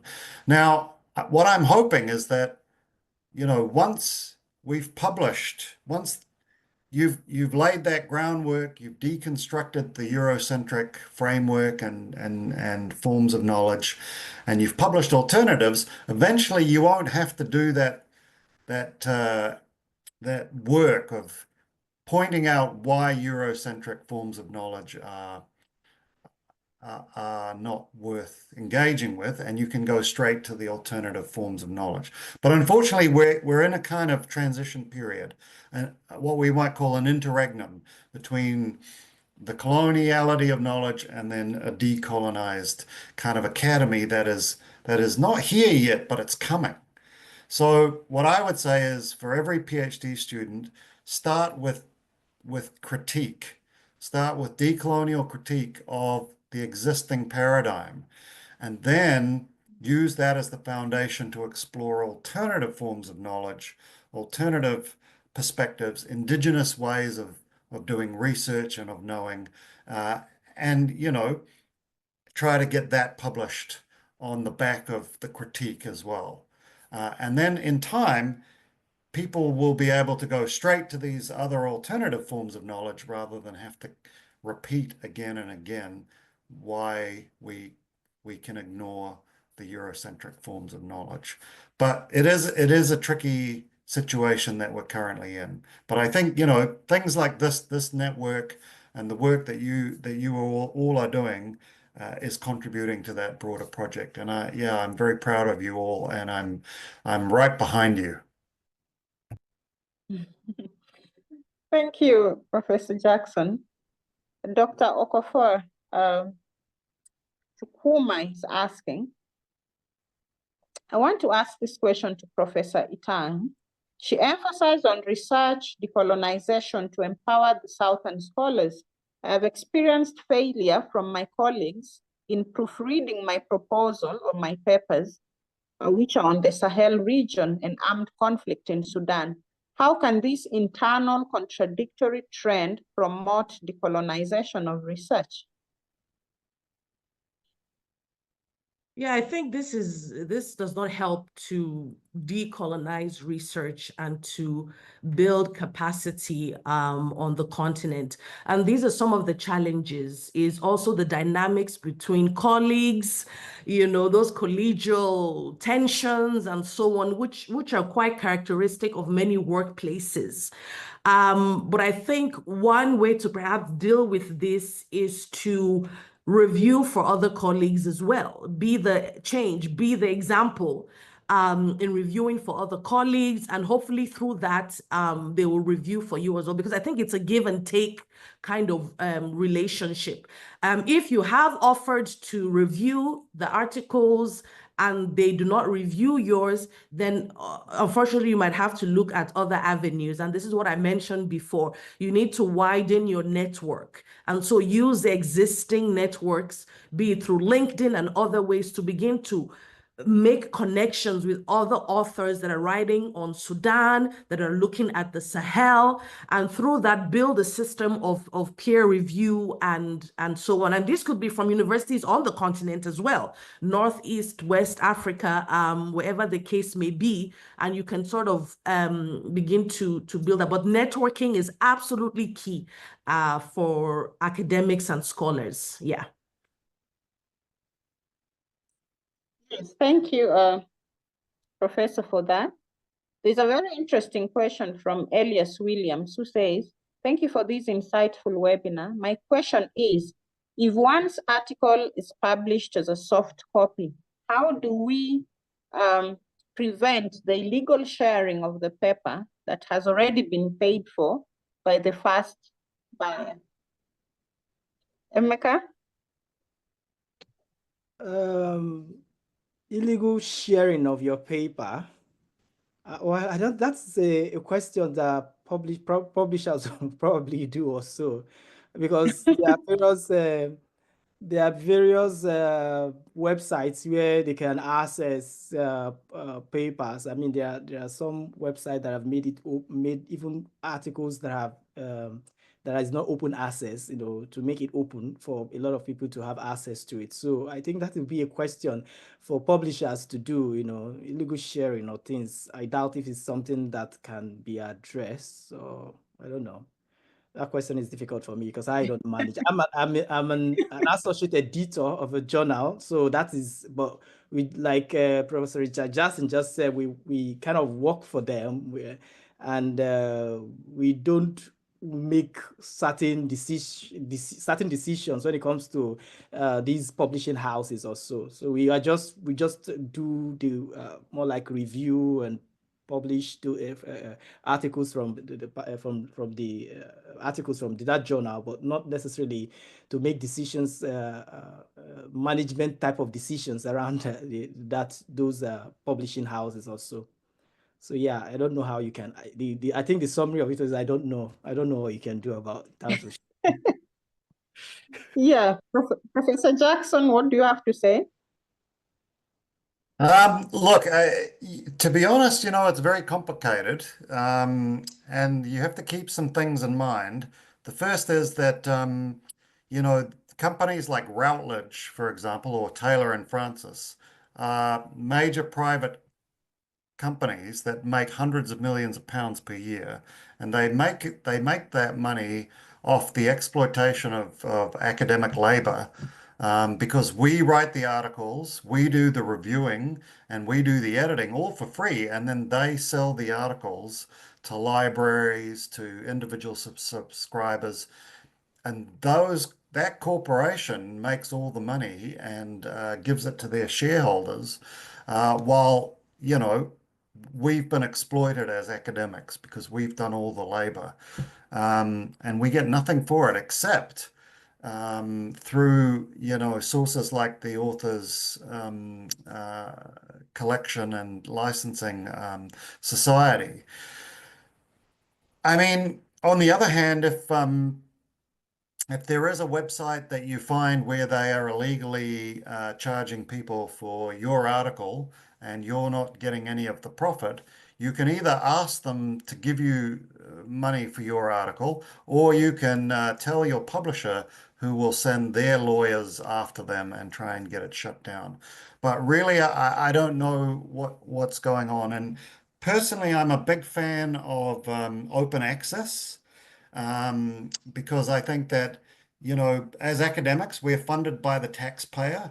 So our labor, our work, our research should be free to any taxpayer to read. But also, I just don't really believe in the commercialization of knowledge. I think it should be shared.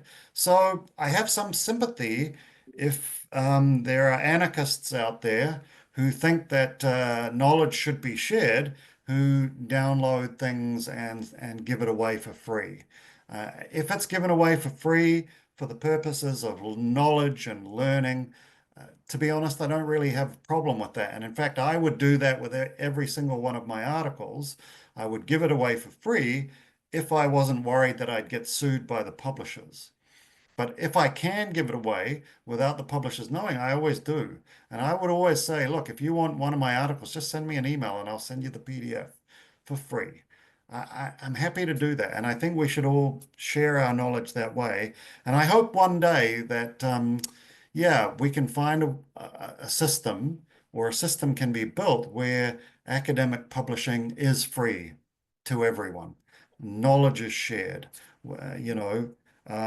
but also academics are paid at a fair rate for the work that they do. Yeah, thank you, Professor Jackson. Just a comment from Moses Ame, who says, this is my thank you to Professor Richard, Professor Dorcas, and the host. I've learned a lot this morning and it's thrilling. Special shout out to Dr. Emeka. This Moses from Nigeria. So I think I'll just read the last question. Just like to reiterate that this webinar is going to be shared, so you can actually listen to it much later. Testimony Omole has a question here. Many thanks, hosts and panelists, for driving this insightful conversation. Please, how can one leverage research papers published by civil society organizations or think tanks for academic opportunities, given that these papers are not published on peer-reviewed journals? This is a very, very good question.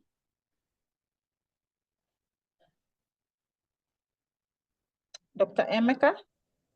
How can one leverage? I think I do, in my research, I do engage works published by, usually they are more like reports, right? Reports from civil society organizations and all of that. So yeah, I do engage those reports and those work in writing my own paper, and they have practical understanding about about issues that you're interested in studying, right? They have reports, they have they do evidence-based research, right? And they also have reports that have statistics around the issue. For instance, if you're working on civil society or the effect of global counterterrorism norms on civil society, that's the core of my research. There are reports by civil society organizations that you can engage in. Yeah, you can draw from some of those reports as you write your own paper.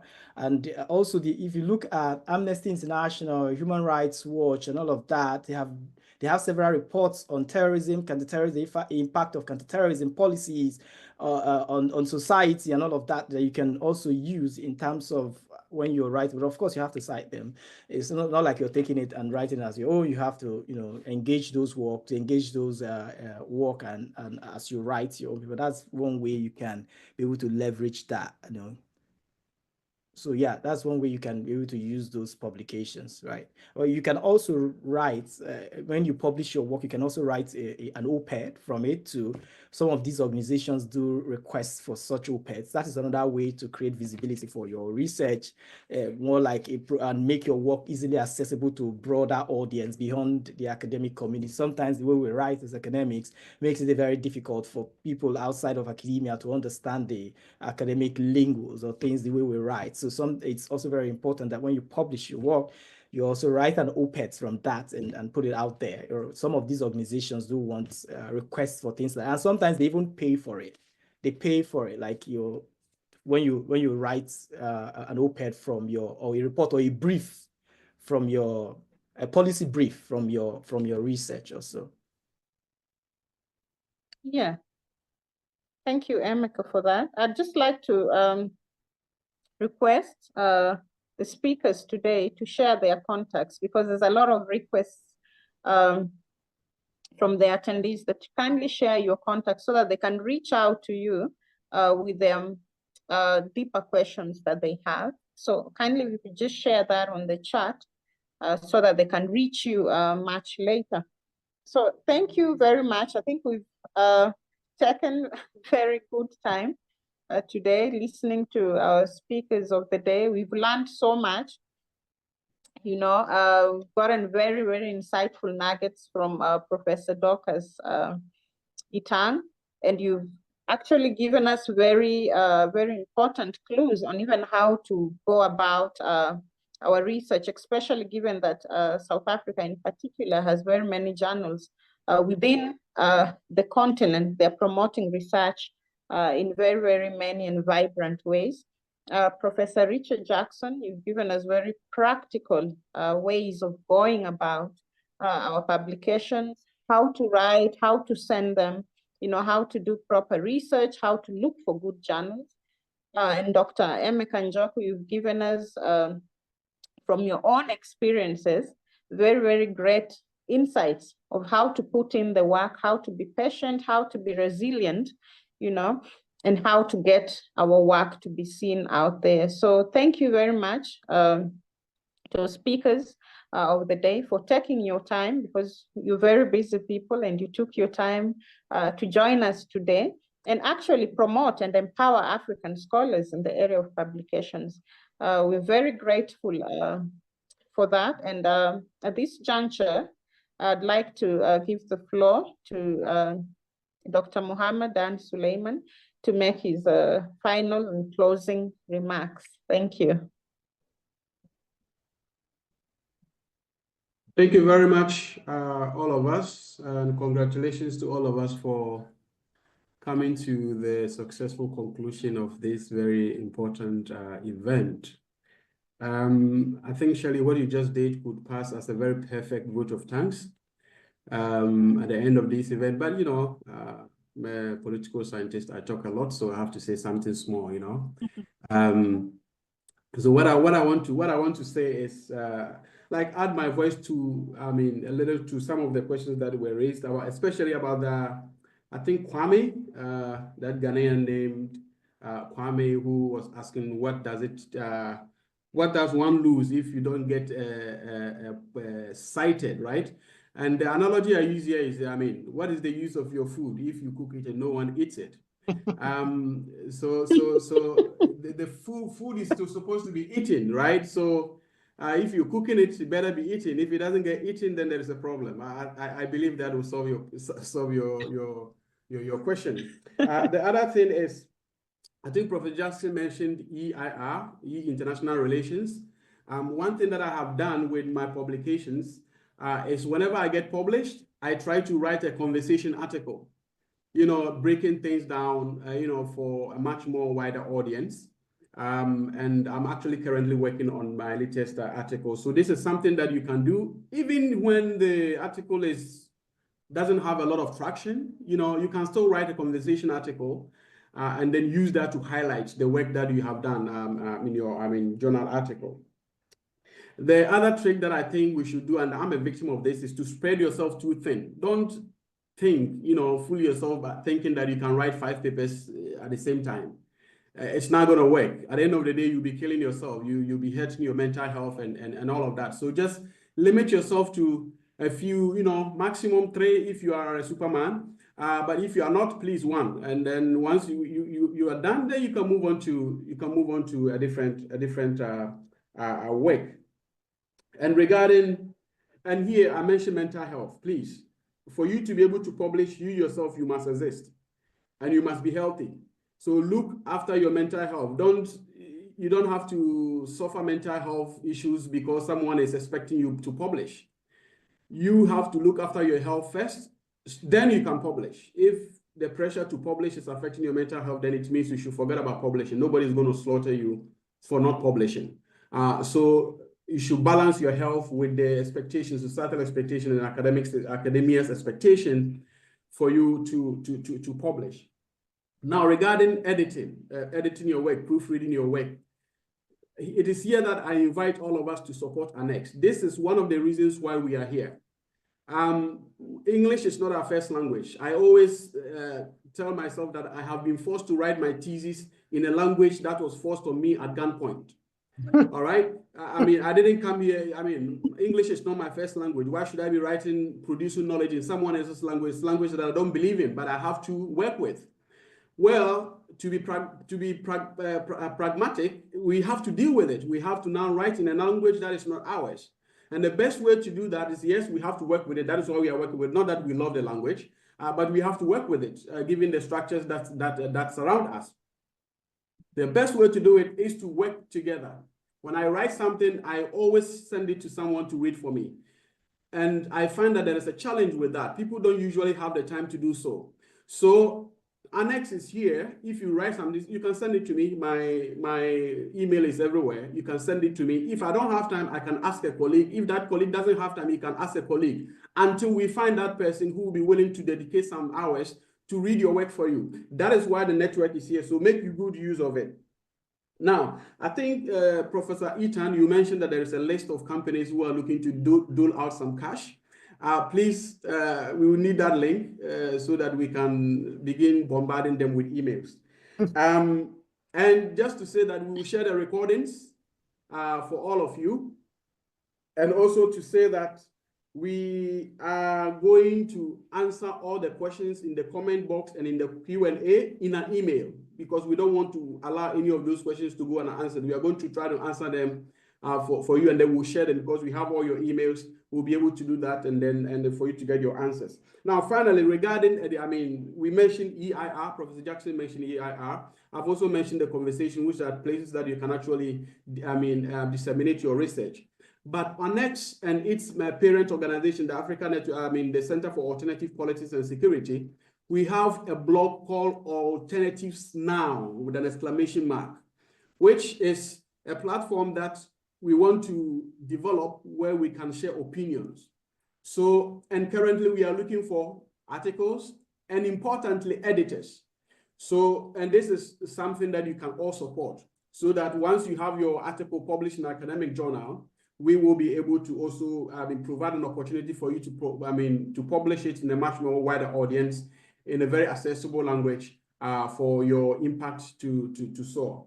So this is all I'll say. So in conclusion, let me do now what I was supposed to do before I started ranting.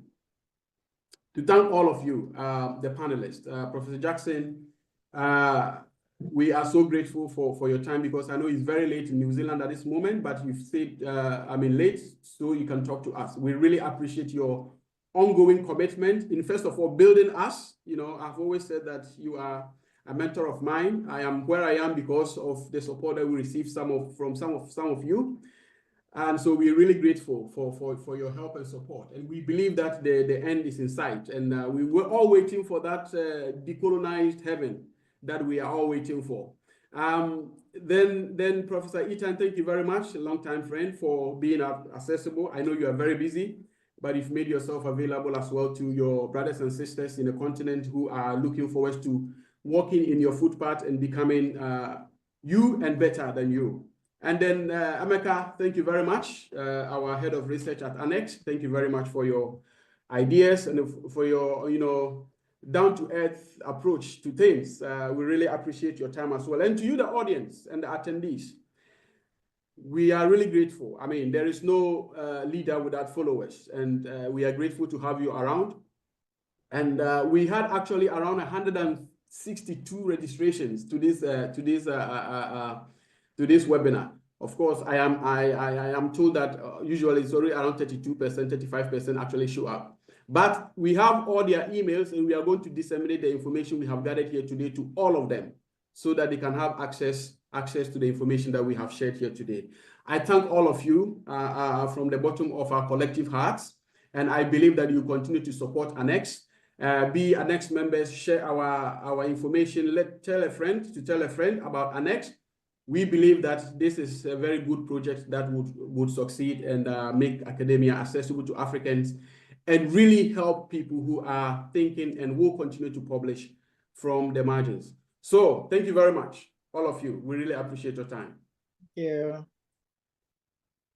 Thank you. Thanks a lot. Have a good day. Bye. Thank you. Bye.